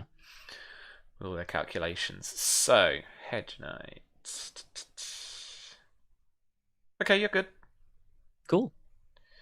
Yeah, like, you know, he gives you the old narrowed eyes. All right. He also introduces Sirs Eric and Thailand. And like one of them's got like twirly mustache. Yeah. Of course. Probably takes a great amount of pride in it. It's a nice mustache. Thank you. But the other one's like chewing on like a length of corn. It's got much shorter hair.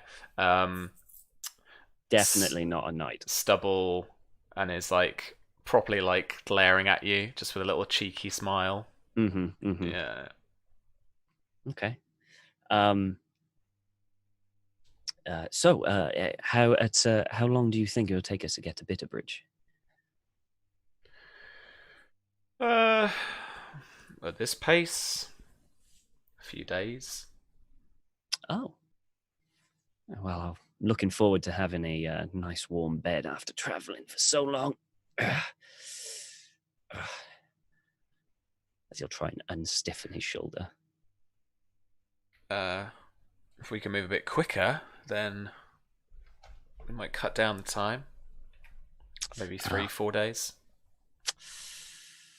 Well, you see the old girl here. I mean, she can go for a bit, but she's not built for speed. That's fair. Alas, it was all that I could afford. But she has served me well so far. What's your business in Bitterbridge then?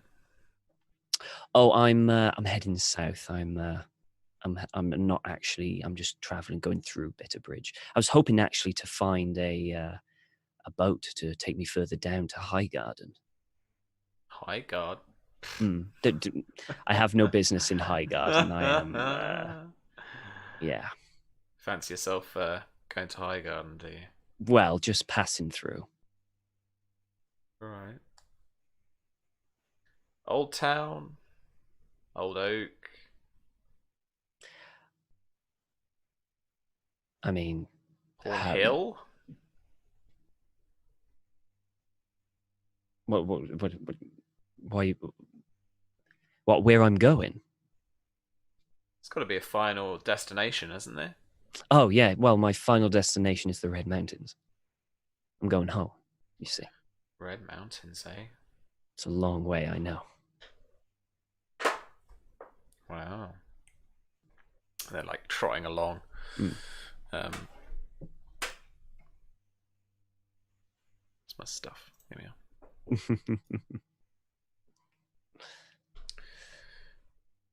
And as you, so let's say like as you head on for a few more hours, today you if you're gonna stay with them, then yeah, I'll stay with them. Yeah, you don't kind of meet anyone or anything along just this trail along the Manda. Just because you're so many so many short leagues away from like 4 hours away from the frickin' road at this point. Yeah.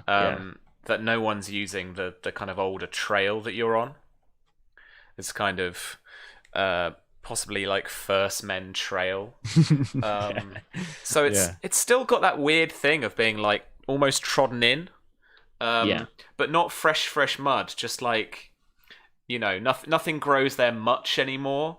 So it is a kind of natural thoroughfare next to the river. But on the second day, of travel after a night with a fire, so you've kept a bit warmer as well as you've all good. slept round it, and you've shared watch duties. You head much closer to Bitterbridge at this point. But towards the evening of this second day, you do manage to reach a little kind of tavern. Oh, good. Little kind of makeshift out the way tavern. One part of it, one kind of the outside kind of outer buildings or something, has been it's in like ruin repair, like it's like crumbled down. It looks burnt. There might have been a fire here or something, a few years ago, but it is in like kind of disrepair.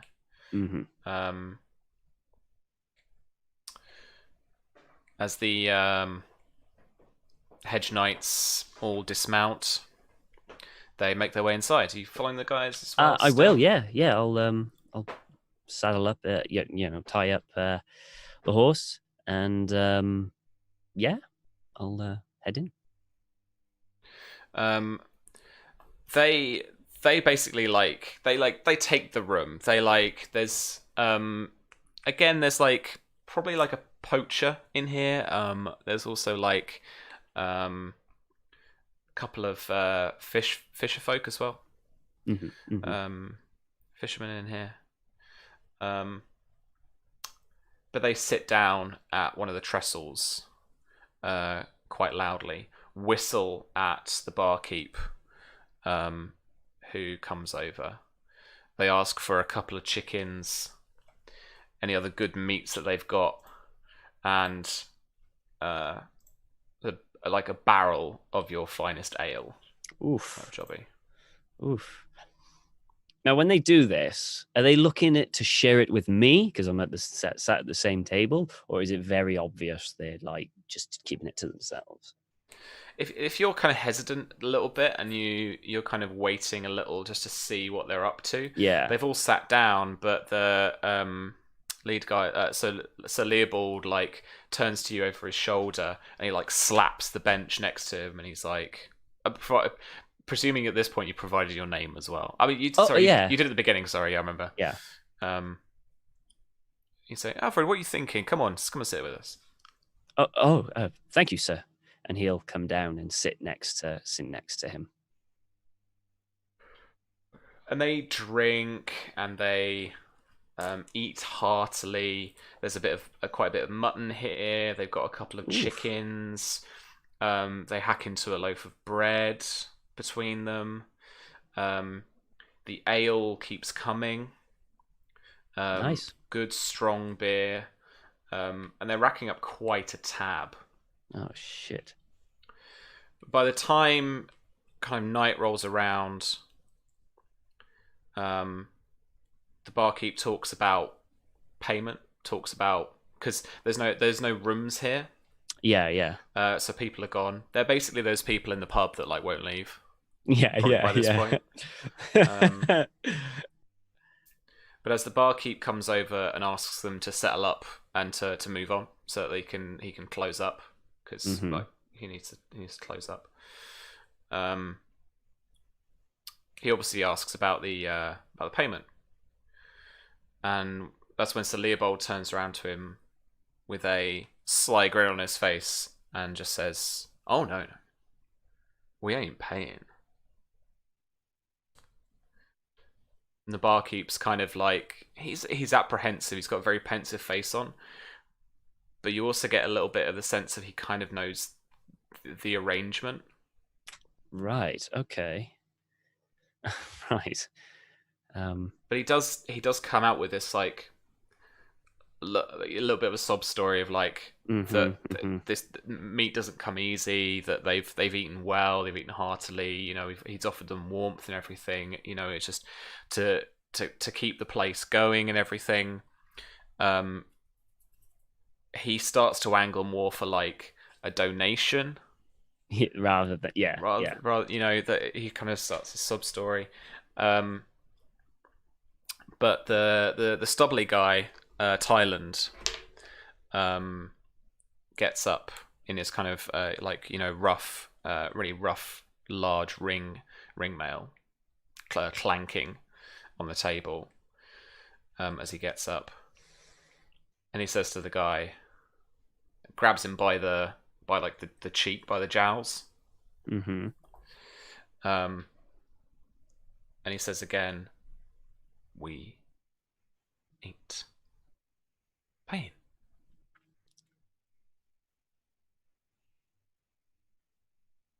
At this moment, Alfred will kind of have a look, and he kind of clenches his jaw slightly, but then relaxes. Well, I think we've had a merry enjoyment. I think we better head off.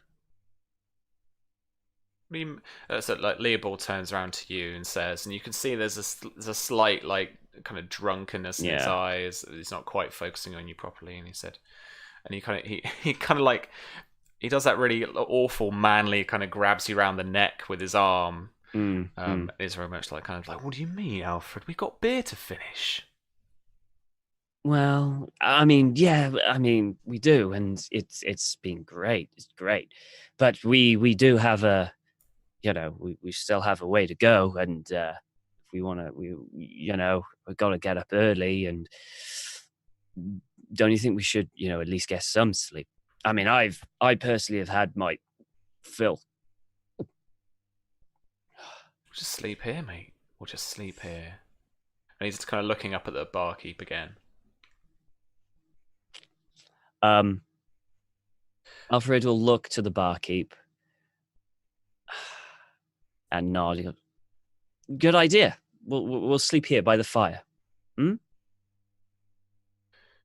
It's at that point that you hear a little girl's voice from the corner, from a back door. Just ask, "Daddy?"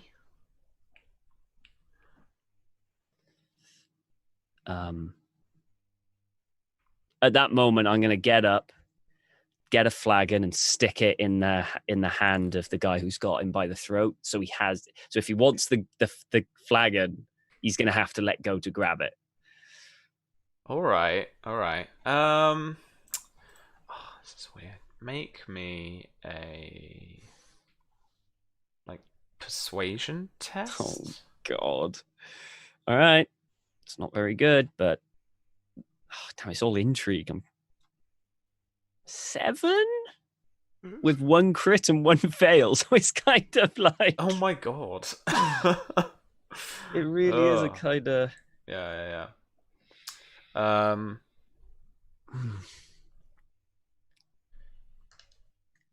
So you're kind of standing there with this flagon in front of Thailand. Sir Thailand.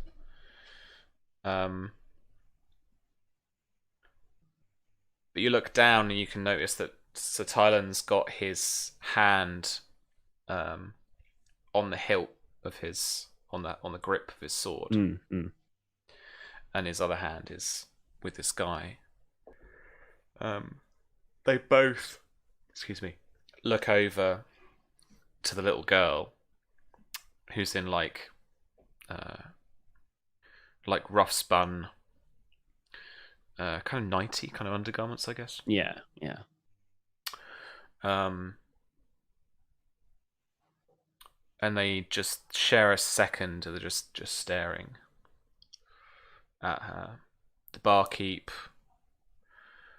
plucks up the courage to say, "It's all right, dear. Just go ask your mother. Go back up to bed."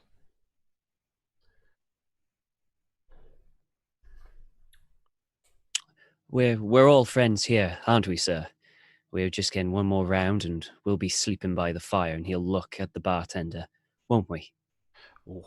All right. Make me a persuasion test. What specialty do you want to use, if any? Convince. Okay. I'm going to try and convince him that they're going against this is a bad idea. I don't have any bonuses in any of that, but you do still have a bonus dice from people in chat. I do. from some weeks ago. Yeah. Oh, cool. In that case, yeah, sure. Hang on. Let me cancel that then.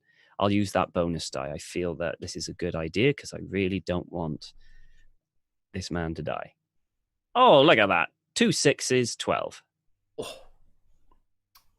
Yeah. The guy clearly doesn't want this to happen, but he's like, yeah. He'll nod and then sit back down with Sir Leopold and like gesture. So come on, sir, sit down. Join us in the merriment. Leave the poor man alone to his to gain us more ale. Alrighty. Cool. So you do say the drinking goes on for like into the wee hours. I've kind of stopped at this when I'm pretending, but I've pretty much stopped. Like drink a little bit, and everyone's kind of still going for it and all that kind of stuff. Cool. Okay. Yeah. So you still wake up like a bit of a hangover from some of the ale. And I mean, the rest of them. But by the time you wake up, you're the first awake. The rest of them are still fairly asleep. Okay. I'm going to pack up the horse, make sure I'm ready, and I'm going to wait for them to slowly wake up. Okay. I might make a loud noise just to wake some of them up if they're taking the mick and they're staying in a bit too long. Like maybe accidentally hit a chair over just to, try and wake them up. But yeah. I'm not going to visibly shake them or anything like that. Sure. Yeah, I mean, eventually they'll wake up. A little sore in their head. Sir Leopold, being the larger of the three, is like probably machoing it up and trying to pretend the fact he hasn't got one. But he could probably handle it a little bit better than these other guys could. Yeah. So what I'm going to do, I'm going to purposefully leave my quiver of arrows inside. When everyone goes out and they all turn the horse, I'm going to go, I've lost I'll be right back. I forgot something. I'm going to head back inside. I'm going to see the man. I'm going to pop a silver stag, go like that over the counter. Because that's all I got. That's not a lot, I understand. But and then kind of head out back. All right. Fucking nice. Bastards. Why does Alfred have to have a fucking conscience? And then he'll mount up and then journey with them again down south. You head uneventfully to Bitterbridge. Oh, good. Yeah. Phew. Where it hasn't got much of a thing. Where the first thing you really see is the ancient stone bridge that crosses the Mander. At this point, fairly wide now. Is Bitterbridge like a town around this bridge, or is it just a bridge? It is now. Okay. No, it is a town, but it's now most certainly on both sides. Got you. But the ancient stone bridge, like has this First Men architecture kind of style. Looks very weathered, very ancient. Water worn and eroded towards the bottoms. The whatever the freaking bits are, the legs. The legs. I don't know what the technical term is. The pillars, the kind of struts or whatever for the bridge. Right. And out here, it's much flatter land as well. Oh, good. Much flatter. That'll be easier. So the castle, it looks deceptively large. But actually, if you think about kind of the castles you've seen around Westeros, it's probably even no bigger than just Foxhollow's Keep. Foxhollow Hall. But because it's on a bit of a motte and bailey, and it's got like a protrudes out of the Yeah, yeah, natural low and flat land, just kind of makes it seem taller than it really kind of actually yeah. is. Well, it's they do say that, isn't it? Things are bigger when when there's no trees around. In all things. Yeah, yeah. Um, so yeah, this town I imagine does have some walls. Okay. Yeah, for sure. Um, Does it have a port? I say a port, but like a river port. Like, are there uh, boats going down? yeah. So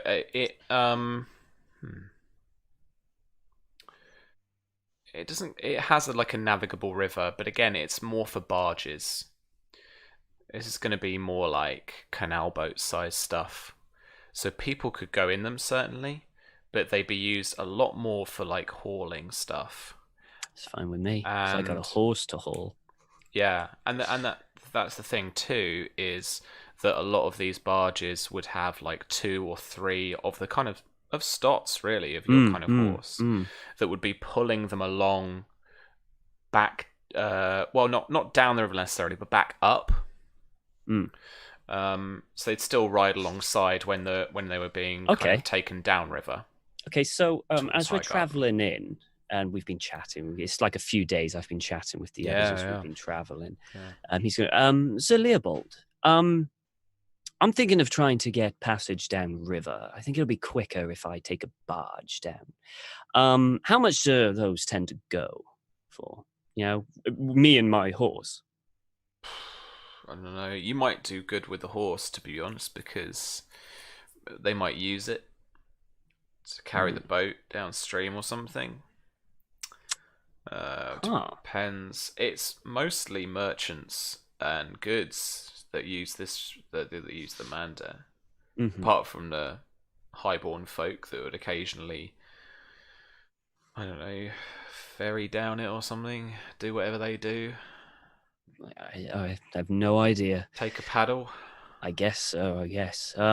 You wouldn't happen to know any good merchant or boat owner that I could use, do you? I have never known a good merchant in my life. All right, maybe I should rephrase that to an all right merchant or someone you can tolerate. In Bitterbridge? No, I don't know really. Great. So I'm going to get fleeced whichever one I go with, right? Well, I hope not. Well, me too. Um, I don't suppose you could come with me when it happens, right? I mean, 3 noble knights around while doing that, so that's got to have a lot of stock around here. I mean, it's been lovely company, Alfred, but why? Well, just of a favor. I mean, you don't have to. It was just an idea. I mean, are we going to get a cut of this deal? I mean, well, my all I want is to get down river. I mean, I've got nothing to offer other than my thanks. So, if I'm honest, sir, probably not, unless you can get something out of the merchant. Well, you're a bit fucked, aren't you? Yeah. Anyway, thanks for the company. At least that was pleasant. Good day, sirs. Good travels. And I'll head away from them. Wankers. And hang on, let me have a look at the map. So, how far am I at the map now? Am I where I am? Yeah. Okay. Fuck, man, I got so long to go. Relax, man. Let's work it out. So you've got it's the thing about travel here, I think. So Yeah. what does it tell me about travel? Because there is some stuff here about travel. I'm just thinking like the best way. I mean, I've got an idea, but I just don't think I'm going to have enough money to do it or enough leverage to do it. Okay, on a boat down a river, you can do 1.5 leagues per hour. What about on horse? on horse, on foot. A horseback trot is 3 leagues an hour. Jesus, really? Yeah. So really, it'd be quicker just to take the Rose Road. Yeah. And cheaper. Maybe. Yeah, the boat will do 1.5 leagues. I'll round it up to 2 for the sake of the being downriver as well. Yeah. But so if we're going about 42, 65.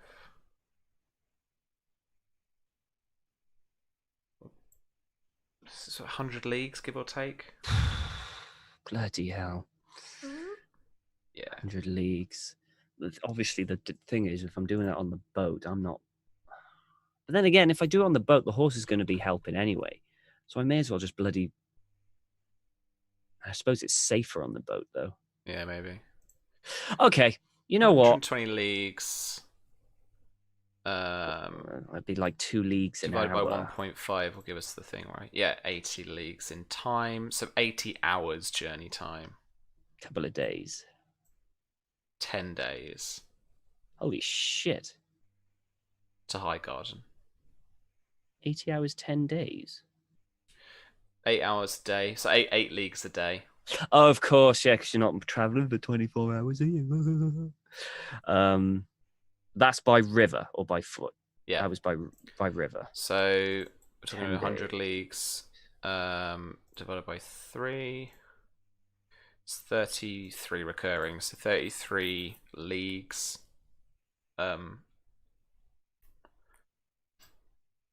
Of time. 4 days on horseback on the Rose Road. There might even be a bonus for being on a road. That is significantly better. Significantly. Would I, general knowledge now? Yeah. I'll ask around if need be. How safe is the Rose Road? Is it a well-protected, well-guarded road? Oh, Tom, you're getting me to get out my spreadsheet now. Sorry, I need to know. I love it. This is important. We are going to check when you're traveling. You got to think these things through. We are going to check the law rating. Oh shit! Of the lords coming up here. All right, where are we? GM only. Here we go. I'm well proud of this spreadsheet. Although I don't know what it really serves me for. Spreadsheet. Really. Okay, Caswell's of Bitterbridge. Their law is 26. That's all right, right? That's all right. Yeah. Which means the typical level of law through Westeros. Crime is common, but not out of control. So you might get thefts, the odd bandit here and there. Yes. The Merryweathers exert a great deal of control over their lands, and crime is uncommon. Wow, okay. So they have done better. Okay, so the Merryweathers. So okay. That's at Long Table, so that would be the next town along on the Mander. Okay. But I imagine they'd have a certain amount of area around that Road. Yeah. Then we're talking about Highgarden, which again, that's gotta be high. The law is fairly high, and they do have a great deal of control over their lands as well. Okay. The more I'm thinking this, the more on foot would be better. Even if I could just get out. Even in the worst parts, it was okay. I mean, the odd maybe thing here and there. I imagine that's like theft, like petty theft, and like things in inns and stuff. Yeah, you know what? Sod the river then. I'm gonna go on foot. I'm gonna take the Rose Road. All right. Actually, I'm gonna have a look around. Are there? Do I want to do this? No, I'll go on my own. I was thinking of maybe going with a merchant's cart, just being part of like a little convoy. But in my mind, that's more attention and a juicier target than just one guy on his own. So you can totally do the D&D trope caravan guard if you want. I mean, I could, but honestly,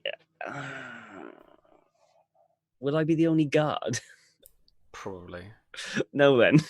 No, I don't want no, because in my eyes, if I'm thinking about this for bandits, right? One guy on horseback, no luggage, barely anything. It's not a juicy target. One car with loads of stuff on with one fucking guard, that's a juicy target. So no, Yeah. I'll stick on my own. I'll stick on my own. So I'll 4 days. I'll get 4 days worth of rations. All right. So 4 copper. So 4 copper. I'll take that off. You could just like hunt some game. I was thinking that, but they tend the law, and knowing my luck, I'll get caught. Hares and stuff, they're not. Well, Oh, might be a bit of poaching, I suppose. Yeah, see, I don't want to get caught for poaching. See, now the way I think about it, then the highborns are not going to be too bothered if you're taking like hares or pheasants or something. But if you're hunting like boar or stag, then they're going to be like, that's our stuff. Okay, then. Okay. Yeah, okay. So I'm going to take the rations with me anyway. I'll still get them. But along the way, I will be hunting hares and pheasants. But I will stay way clear of the bigger stuff. All right. I mean, I can still sell rabbit pelts and stuff like that, you know? Yeah. So, okay. So on and off, you...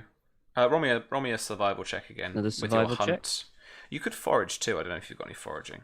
I don't have anything. The only thing I've got in survival is track. All right, okay. Oh, damn it. Now after this, I might need to do some hunts. You know, like actually put a point into hunt. Yeah. 15. I have 1 crit and 1 fail. Like 1-1. Yeah. But again, a 15 is going to be... With difficulty was 0, 5 is 2, 10 is 3, and 15 is 4 degrees of success. Sweet. So you actually don't have to pile into your own rations. Brilliant. As you travel. That for another journey. Yeah, you hunt a bit throughout the journey. Brilliant. Yeah, and you head along the way. On your travels, you do meet news. Okay. Around the Reach. What I will do is give you some factoids for Alfred. Okay. And then we can roll a streetwise check. And each degree, you can ask me a specific question for something he wants to know. Okay. So I tend to do it now. All right, cool. So the big news from Highgarden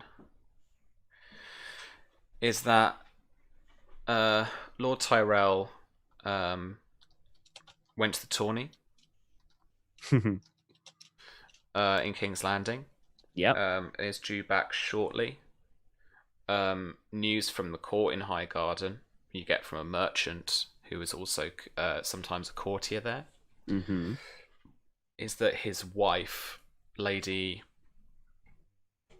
Wait a sec. She was called something when I wrote her up, and then I think Susie took Casella as the name, so I think I had to rename her. Hang on. Oh, right. Damn it, Susie. Blame Susie. Taking the names. Right. I mean, I've got Casella here, but that might be wrong. I don't know. His wife. Yeah. Lady Bright. The Beauty Beyond the Mountains, she's called. Never seen her, so I'll take their word for it. Right. And yeah, she's ruling the court at the moment. She's running the roost. Okay. The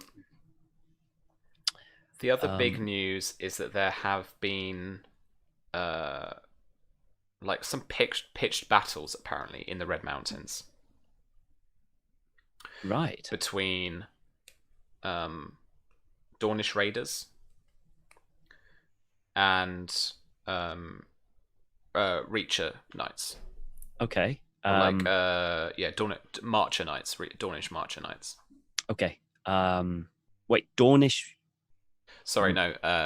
So when I say Dornish marches, that's an area north of the Red Mountains. Oh, I see. Yes, I see. Sorry. Yeah. Okay. So the Greenmonts would be a Dornish Yeah. at Dornish March's house. So would Peak. So would Tarly. Okay. It's that strip of the Reach just north of the Red Mountains. Yeah. Okay. So I can ask general questions on those three, right? Yeah. Roll me a knowledge streetwise check. Oh dear. Well, we'll see. Not particularly good at this. 10? That's not bad. You can ask me 3 questions. Okay. 3 questions. First question is, what side was victorious in the fights in the Red Mountains? So reports vary, but the victorious side seems to be a force led by the Oakhearts. Okay. I know those. Lady Mara. The Peaks. Okay, I know him. And Greenmonts. Oh, good. Oh, okay. Well, at least I know they're victorious. Okay.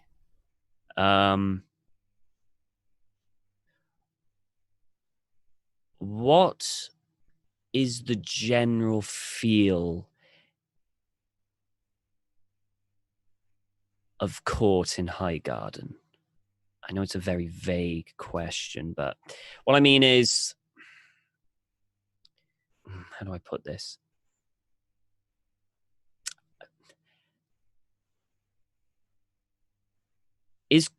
How do I put this? I know what I think. Just trying to put it in the right way.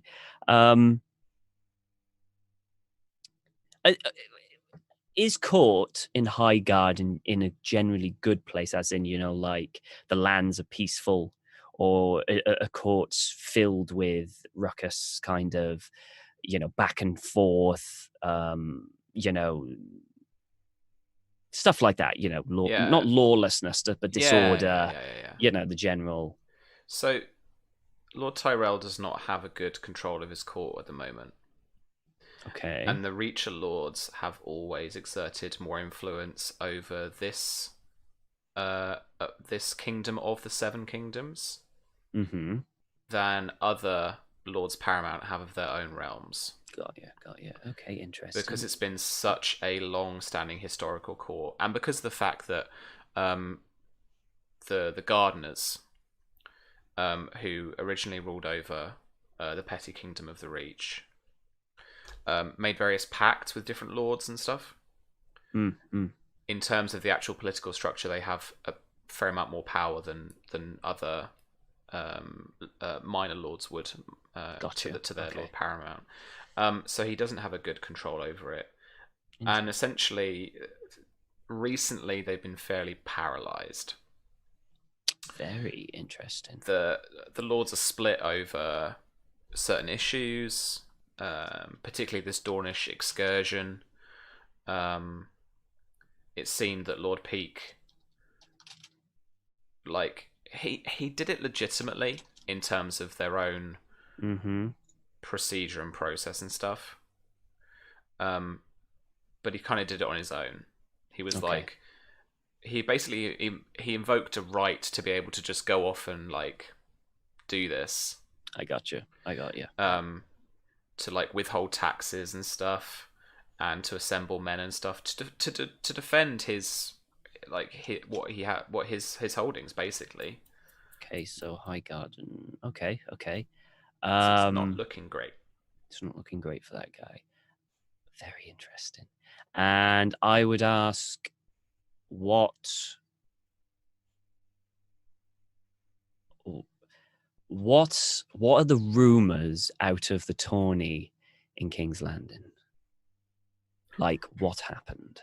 So you are surprised to find that on the Rose Road, or maybe not surprised considering now we've figured out how quickly you can travel. You were certainly surprised to hear that you are not the first part of the news. People coming the other way have already heard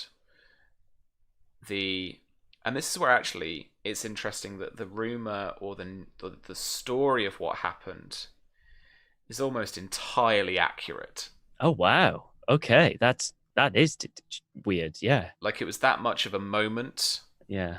of a display. The coins, the Lord. Turns out that Lord Arryn, Yeah. um, it was his uncle. It was Lord Arryn's uncle. Yes. Yeah. It wasn't the. Yeah. It wasn't the Lord Arryn. Yeah. Um, but he had been on a mission to Tyrosh, so the rumors go, to basically try to wed um, Baelor Breakspear's son with one of the daughters of the head Tyrosh guy. Yeah, I the can't Tyroshian remember. Lord or Yeah, Chancellor. It was like it's not yeah, Chancellor, but yeah, it's something. yeah. Yeah, Archon. that was it. Archon. Mm. To marry one of the Archon's daughters. Yeah, yeah.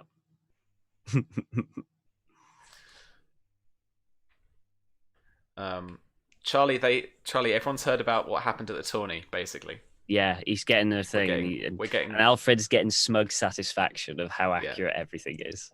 This session is such a cool slow burn. We're just it really is. we're I just love like it. figuring stuff out. It's so cool. Do I get a kind of like general feel of the people I've asked as a feeling of scared that because this happened, or just wonder, or excitement, or I mean, I would imagine it varies from person to person, but there is certainly a degree of tension that the Blackfyre like rebellion has not been fully put out. Nice. Okay, cool. That's exactly what Alfred wanted to do. Like, some people are fearful. Some people are just unsure. Some people are even just like, fuck it, let him come over here and try it again. Yeah. Interesting. Okay. Cool. Okay, these are good rumors. I like it. These are really cool. Those are my 3 questions. Cool. All right. So let me ask about your approach to Highgarden. Right. I don't actually know what Highgarden looks like. Is it a big city, or is it just like one castle? I don't know what Highgarden looks like, because the only thing that I really had of it was in the TV series, and the TV series made it look like just one giant castle. It kind of is that. It is. Do they have like? I mean, I know it's a giant castle, but it's one of those huge ones that have like the plebs, I suppose you could say, inside, and that's where. And then there's, or is it like? Yeah. So Highgarden, as you approach it, you see from a distance over these rolling fields of golden roses. They literally grow golden roses around all these fields. It's surrounded by 3 rings of white stone walls that increase in height over there as they get towards the center. Yeah. Between the outer and middle walls is the famous Briar Labyrinth, which you can just see the hedgerow heads of, and they're a big mix of different shapes and patterns as people would try and have to move through them. There are old towers, squat and square, from the Age of Heroes. From like, Garth Greenhand would have erected these himself, kind of thing. And they are more towards the center of the kind of main keep. Whereas there are then also very slender, tall towers and crenellations and kind of wall toppings that are more of the kind of Andal architecture and much more of that kind of like smooth, little bit more Essos influenced architecture. Right. But within the actual, third inner wall itself, you do get a sense that actually that is quite a large area. It could house a town, most certainly. Wow. Okay. And it likely does. It has various. You've heard things about having various like courtyards and little halls and septs and stuff, and godswood as well. Little kind of mummers halls, feasting halls. This is a huge castle that has grown over the centuries, and it's got this white stone to it with like little green tiled tops of the kind of keep and towers and Probably stuff. the prettiest castle I have ever seen in my entire life. It is beautiful. Yeah, Absolutely. Actually, I've probably seen. I don't know if I would have actually seen it when scouting. Maybe like the outskirts, but not this close. Just in the distance. Yeah. Okay. You know what, this is a rare opportunity. He's been traveling quite a while. He's at Highgarden. He's going to go in, have a look around, maybe get some more provisions. I don't know if he needs that many more provisions, because it's just like I say short journey, but it's a bit of a journey just back into the Red Mountains from Highgarden. I have a question. Did Alfred know Simon was in Highgarden? I'm trying to think back all the way whether Alfred was around when I don't honestly remember. I can't remember. I think we're going to have to go to the Charlie, do you know? I think we're going to have to go to the judges. I don't know. It's going really far back now. That is. I would have known that he was in Highgarden because Alfred never met Mara. The only person out of all of those he met was Oliver and Marcia. Okay, you had the letter before you left, so I'm assuming Marcia told him, I would imagine. I mean, if Charlie's telling. Sure. Yeah. I mean, you can. I don't have a problem with that. You know what? Yeah, I am going to ask around for the Maester. Have anyone heard, mainly around the more learned areas, like some maesters around or library areas or anything like that, about Maester Simon? I'm going to ask around to see if there have been any rumours or things about them. It'd be good to bring back Marcia, some solid information about Simon because, according to Alfred, he's here. Yeah. Maybe even Simon would want to come with him. Back. All right. Okay, yes. The last that you knew, Mara and Simon were at Highgarden. All right. I want you to... Streetwise? How long are you taking to do this? What time is it? What time do I arrive at Highgarden?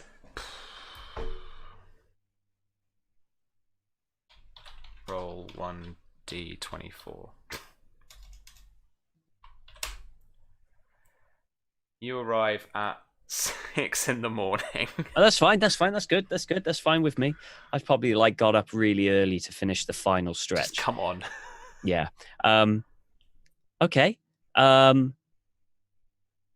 that case, I will spend... I'm just dropping frames. I literally am at 0. Oh, we're back up again. Oh, we're back up. Is Twitch being twitchy? Because it's definitely been twitchy on my side. I mean, sometimes... I don't know if it's my connection or what, sometimes. Okay. I don't know. We'll just go with it. I think it's cleared up a little bit. Wait. Well, we'll go with it, whatever. So as he comes in the morning, he will spend, I would say, 6 till 6, about 12 hours exploring and inquiring about Simon. At 6 o'clock, he is going to go to a tavern, bathe, and have a good night's sleep in a tavern in preparation for the journey tomorrow. Okay. That's his plan. Before Highgarden? In Highgarden. In Highgarden, cool. Yeah. All right. Hey, when in Rome. So, all right. What is your knowledge rank? 2. It's not good. It's not good. Okay. Roll me a challenging 9. Oh, shit. test. Shit, I don't have any bonuses either. Crap. How many unspent destiny points do you have? Oh, that's a good point. Just I can. Don't start, mate. Come on, destiny points. Two. Destiny Sorry, points. I have 2 unspent. Okay, you can burn one to Nope. meet it exactly. You can spend one to get a bonus dice. I will spend one to get a bonus dice. All right. Okay. Difficulty 9. Okay. Fuck me, man. Here we go. 11 with 1 crit. So that is a marginal success. So well, as much as he could put for 1 degree. Yeah. Good roll though. Yeah. 5 and a 6. He's done all right in all fairness, Alfred, with intrigue and stuff. He's done all right. They're its lowest stats. Tonight was the night for him. Yeah. Okay. There is a singer on every corner. There is a mummer in every courtyard. Little troops going hereabouts and there. Merchants mingling with highborn lords and young ladies and handmaidens and stuff like that. You ask around. And eventually, like a acolyte for the Maester. Mm-hmm. Maester Gillen, I think. Maybe Gillen is the one that booted Simon out. I can't remember. We'll just say it was. Sure. I do have my Lord Tyrell in his court. Godric, his Maester. Okay. Yeah, High Maester. So Godric, it's like an acolyte for Godric, one of his kind of servants, basically. Says, oh, there was a young Maester who I think came to Maester Godric about, he was looking into something, some records or something. I remember him saying, but he fled. He left back for Old Town on a wagon. In fact, Maester Gillen came for him. I heard he asked for him in court. So you believe he's heading back to Old Town? He's probably there already. It's been a few weeks now. Oh, well, do you have any idea why he came to Highgarden? Sorry. No, that's very useful. Thank you very much. Thank you. And he'll, okay, after all that info, I mean, at least he knows he's gone back. At least he's gone back to Old Town, which in Alfred's mind, he's thinking probably for the best, considering he is a maester, and that's where he should be. So in his mind, he's like going, oh, this is a good thing. He's gone back to Old Town. This is great. Marty was so pleased. And then after that, Alfred will find himself a tavern where he could bathe, get most of the grub off him that he's been having for ages, and then get a good night's sleep in a bed. How much is that going to cost? I know this is Highgarden. Fuck me. All right. It doesn't need to be fancy. It's normal. Doesn't need to be fancy. No. Last spending splurge of the episode. God, I hope Marzia gives me a lot of money. 6 copper. 6 copper. Yeah. Do you need your horse stabling as well? Yes, please. Yeah. 2 copper on top of that. Okay, so 8 copper for a bed, bathe, and the stable of the horse. Horse feeds another 2 copper. Yeah, I'll do that as well. So 10. Done. Charlie is a piggy bank to the group. Yes. Hey, I have, from the start of this goddamn campaign, I have yet to be paid. I think knights have a wage, right? I'm sure they have a wage. Yeah.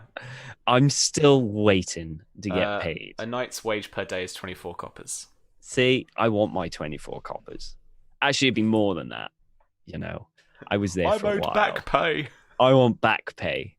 I want overtime Oh my God. because of what I've been through. Okay, cool. And okay, so I'll do that. I'll have a lovely night's sleep. For the dry, make sure my clothes are all sorted, and then 40 coppers is a tom. Yeah. Yeah. And then in the morning, I will slowly start to head out of Highgarden and head towards the Red Mountains. Okay. Okay. As I leave, he's going to pat and his horse. He's still got it. He's going to keep that horse all the way. I paid good money for that. And I think he'll go, we're almost home. Come on, Wildflower. Let's go. Oh, Wildflower. Yeah. Okay. Yeah. So as you do, and you start to ride off into the sunset, there is a singer as well. Okay. It's just setting off on a pony. Oh. Rando name generator says. Rudd. Oh my God, Rudd. Man, that's a Rudd the Bard or Rudd the Minstrel or Minstrel. Oh my God, Romney. No. Wasn't the last minstrel I introduced an R? Oh God. It was the one at Minstrel Merrin. Minstrel Merrin. Okay, that's a bit more, Minstrel Merrin. And he asks if he can just join you. He's heading south as well. Of course, you can join me. I'm only going so far, and then I'm turning into the wilds. So I can only go so far with you. How far are you looking to go? Oh, pretty far south. I mean, what kind of wilds do you mean? I'm going into the Red Mountains. I need to go into the Red Mountains. Where in the Red Mountains? Well, I need to get to Dawn, actually, but obviously you need to go through the Red Mountains. Oh, of course. Well, I can take you so far, but I will be deviating before I go. But I could point you towards Fox Hollow's on the way, right? Yeah. Okay. Well, I could point you towards a place at Fox Hollow, but I'm not going straight there. That's okay. Okay. Well, I've pleasure of your company. It'd be quite nice. I'm Alfred, by the way. Merrin. Minstrel Merrin. It's a good name. You get a little song on the way out. Like, okay, I'll take it. I like it. Yeah. I like it. I like a bit of song and jolliness along the road. I don't think there is actually a road, is there? Oh, I mean, there's probably roads, but not like a big main road, is it? No. Okay. Yeah, I'll be happy to have Minstrel Merrin. So I will go. You know where I'm going, don't you, Sam? First off. Fox Hollow, I imagine. No, somewhere before that. Oh. Yeah. So that's where I'm going to go first. That's on the other side of Fox Hollow. Is it? Yeah, I always imagined it was south of that. Oh, okay. Well, I'm not going to go through Fox Hollow to get there. Okay, that's fine. I want to go round it. Yeah, that's fine. What you can do is you can go past Horn Hill, which is the Tarly place, the green and red. Yeah, I'll do that. And then you can go kind of like round the mountains, like you go down that valley towards that river, but then you kind of skirt back east, and then you head up that way. So I'll stay with him until Horn Hill. Yeah.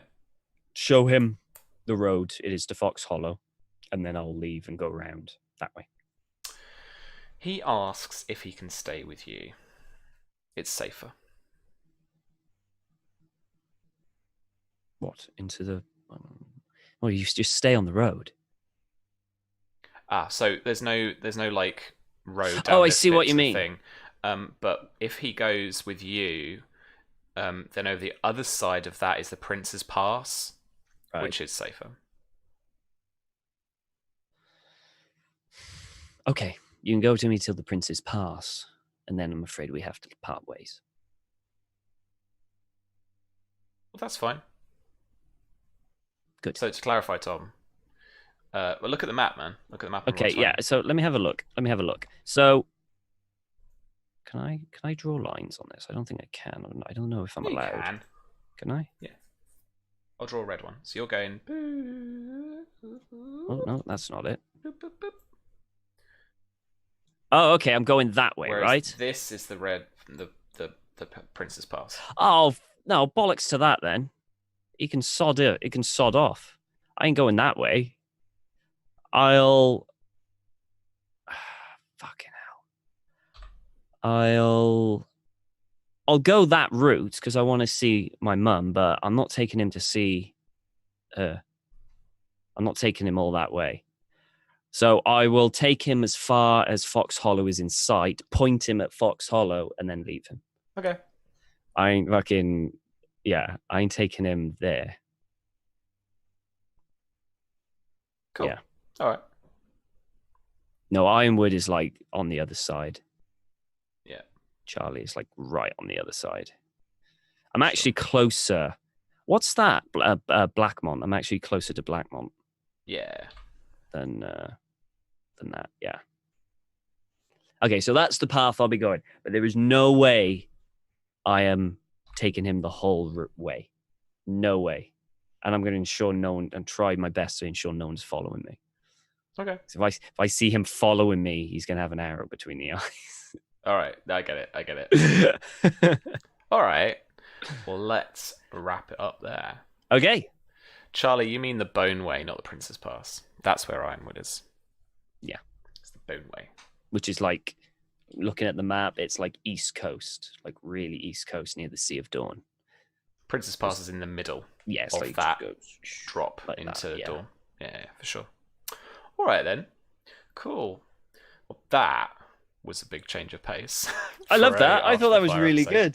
That was I thought that was really good. It was like a kind of pleasant journey, you know, like, and we did a lot of mechanics we haven't done before. I like the currency thing where you have to think, like, I really did have to think, okay, what can I afford? What can I afford? Okay, I need to get this far. I need to do this. I need to hunt. And it was really cool. It was really cool. And I like meeting people along the way and all that. I thought it was really fun. And asshole nights. Asshole nights. That was good. I like that because it challenged Alfred's perception of what was good. Nice. And he could have kind of just went, "Fuck you guys, what are you doing?" And he would have got his ass kicked. So, you know, again, Alfred's, you know, it's a learning experience, and in the end, he only gave him a silver. That's all he could afford. But in his mind, he tried his best. In his mind, he's figured out you can't always win, but you can still have little victories here and there. And in his mind, that was a tiny little victory. Probably didn't come close to like paying for what was done, but at least it's something. Nice, dude. Nice. And it was great. It was just nice to, it was just like a journey episode. It was like it was really good. I really enjoyed it. It was a very relaxing. I really enjoyed those chapters of, oh my God, what's her name? Gwendolyn Christie's character. Brienne. Yeah. Oh, yeah. Sorry, I really liked those chapters. It was really good, yeah. When she was travelling up, I think, to try and find the Stark kids. Yeah, yeah. And like she meets like a begging brother on the way, and then she has all these random little adventures. She really does. That are just like proper bread and butter, salt of the earth type Westeros adventures. And they're a complete change from all the big high politics. So it was just really cool. I did get that sense. As I was doing it, that it was kind of like that. Obviously not as brutally horrible as her journeys were, which I'm very thankful for. No, I like you said, it was a lovely change of pace instead of all the high risk, high intrigue kind of like big decisions. I mean, there were smaller intrigues and smaller decisions, but they still meant something. Yeah, because it could have gone a hell of a lot worse if I failed. Like, in all fairness, Alfred was on the frigging ball tonight. with a lot of the intrigue on the frigging ball. I don't think you. I think you failed like one roll, two rolls. If If that. that. That's good. Yeah, That's good. he was doing well. But we're back to high intrigue and danger, Will Robinson politics. Oh my god! On the 19th. So join me then, my man. Oh yeah, I'll be there. I'll be there. So people have got packs in between and stuff. Yeah. So, you know, we got to wait for our juicy fruits to conclude this season. I'm afraid. Ugh. I know. I'm sorry. Ugh. Hey, it happens. It happens. But we should have most people in the same place, I guess. I hope so. I hope so. That was the one thing that, remember at the start of the season, what the one thing that you hope happened. I hope we get a scene with everyone together. And I think we almost do. We almost do. Apart from two of them. Apart from two of them. We get as close as we can. Not with Simon as well, but Jason's. We should all have a bevy as well that week, because then it will be like proper juicy fruits. I'll get sassy, like Charlie with her wine. She'll be ready. Oh, Charlie always has her wine. I'll be surprised if she isn't drinking it right now. Yeah, fair. You know, I don't drink though, so I'll just have to have a cup of tea. That's fine. That's fine. Yeah, I'll have my cup of tea, extra sugary cup of tea. That'll be my buzz. You can zing. Yeah, I can zing. I'm ready. Oh, you're not? Oh, wow. I'm quite shocked, actually. Yeah, I'm quite shocked. Cool. All right. Well, as is customary, Tom, give us a quick shout out to where you are and where we can watch you play Fallen Order. Yeah, so you can find me on Twitter, redundant_UK. That's the best place to get a hold of me. And I do also stream Twitch Redundant UK. As Sam said, I currently mainly stream weekends, and I'm currently finishing up a playthrough of Star Wars Fallen Order, which is a fantastic game. But once I've done that, I've got so many games to play. I might continue the Outer Worlds, or I might go play a game called Disco Elysium, which looks a really cool game. It's like an RPG kind of on Steam. Looks really interesting. Yeah, check it out. It's got really good reviews. It's kind of like, how do I put it? It's kind of isometric, but it's kind of really weird, and you have to stick to what your character does, and it embraces like the flaws of the character, and it twists the story, and anyone can die. And it looks really, really cool. So yeah, that's where you can get hold of me. Also on Discord, Black Cat's Discord as well. We're there chilling. Yeah, I wonder if I still have this keyed up in chat. You do. Well done. Hell yeah. Let's hope the link works. Yeah. Can you believe that was like 3 hours? I can't believe that was 3 hours. No, man. That just flew. That was actually quite quick. Yeah. I was low-key worried because I hadn't prepped a whole ton this week. But it was good. Like, we came up with some cool little stuff. Yeah. I really enjoyed it. I thought it was great. Good. That's the main thing, man. So much fun. Awesome. Yeah. I did too. Sweet. All right. Well, we'll see you on the 19th. But before then, I'll chat to you as always. Yep. And then we've got all our kind of some of the VODs are going up on YouTube now as well, thanks to Susie. So yeah. There'll be a bit to catch up on for folks, I imagine, if in the gap. So Fire and Blood. That's right, Charlie. Fire and Blood. Yeah. We'll see everyone soon. Happy Thanksgiving.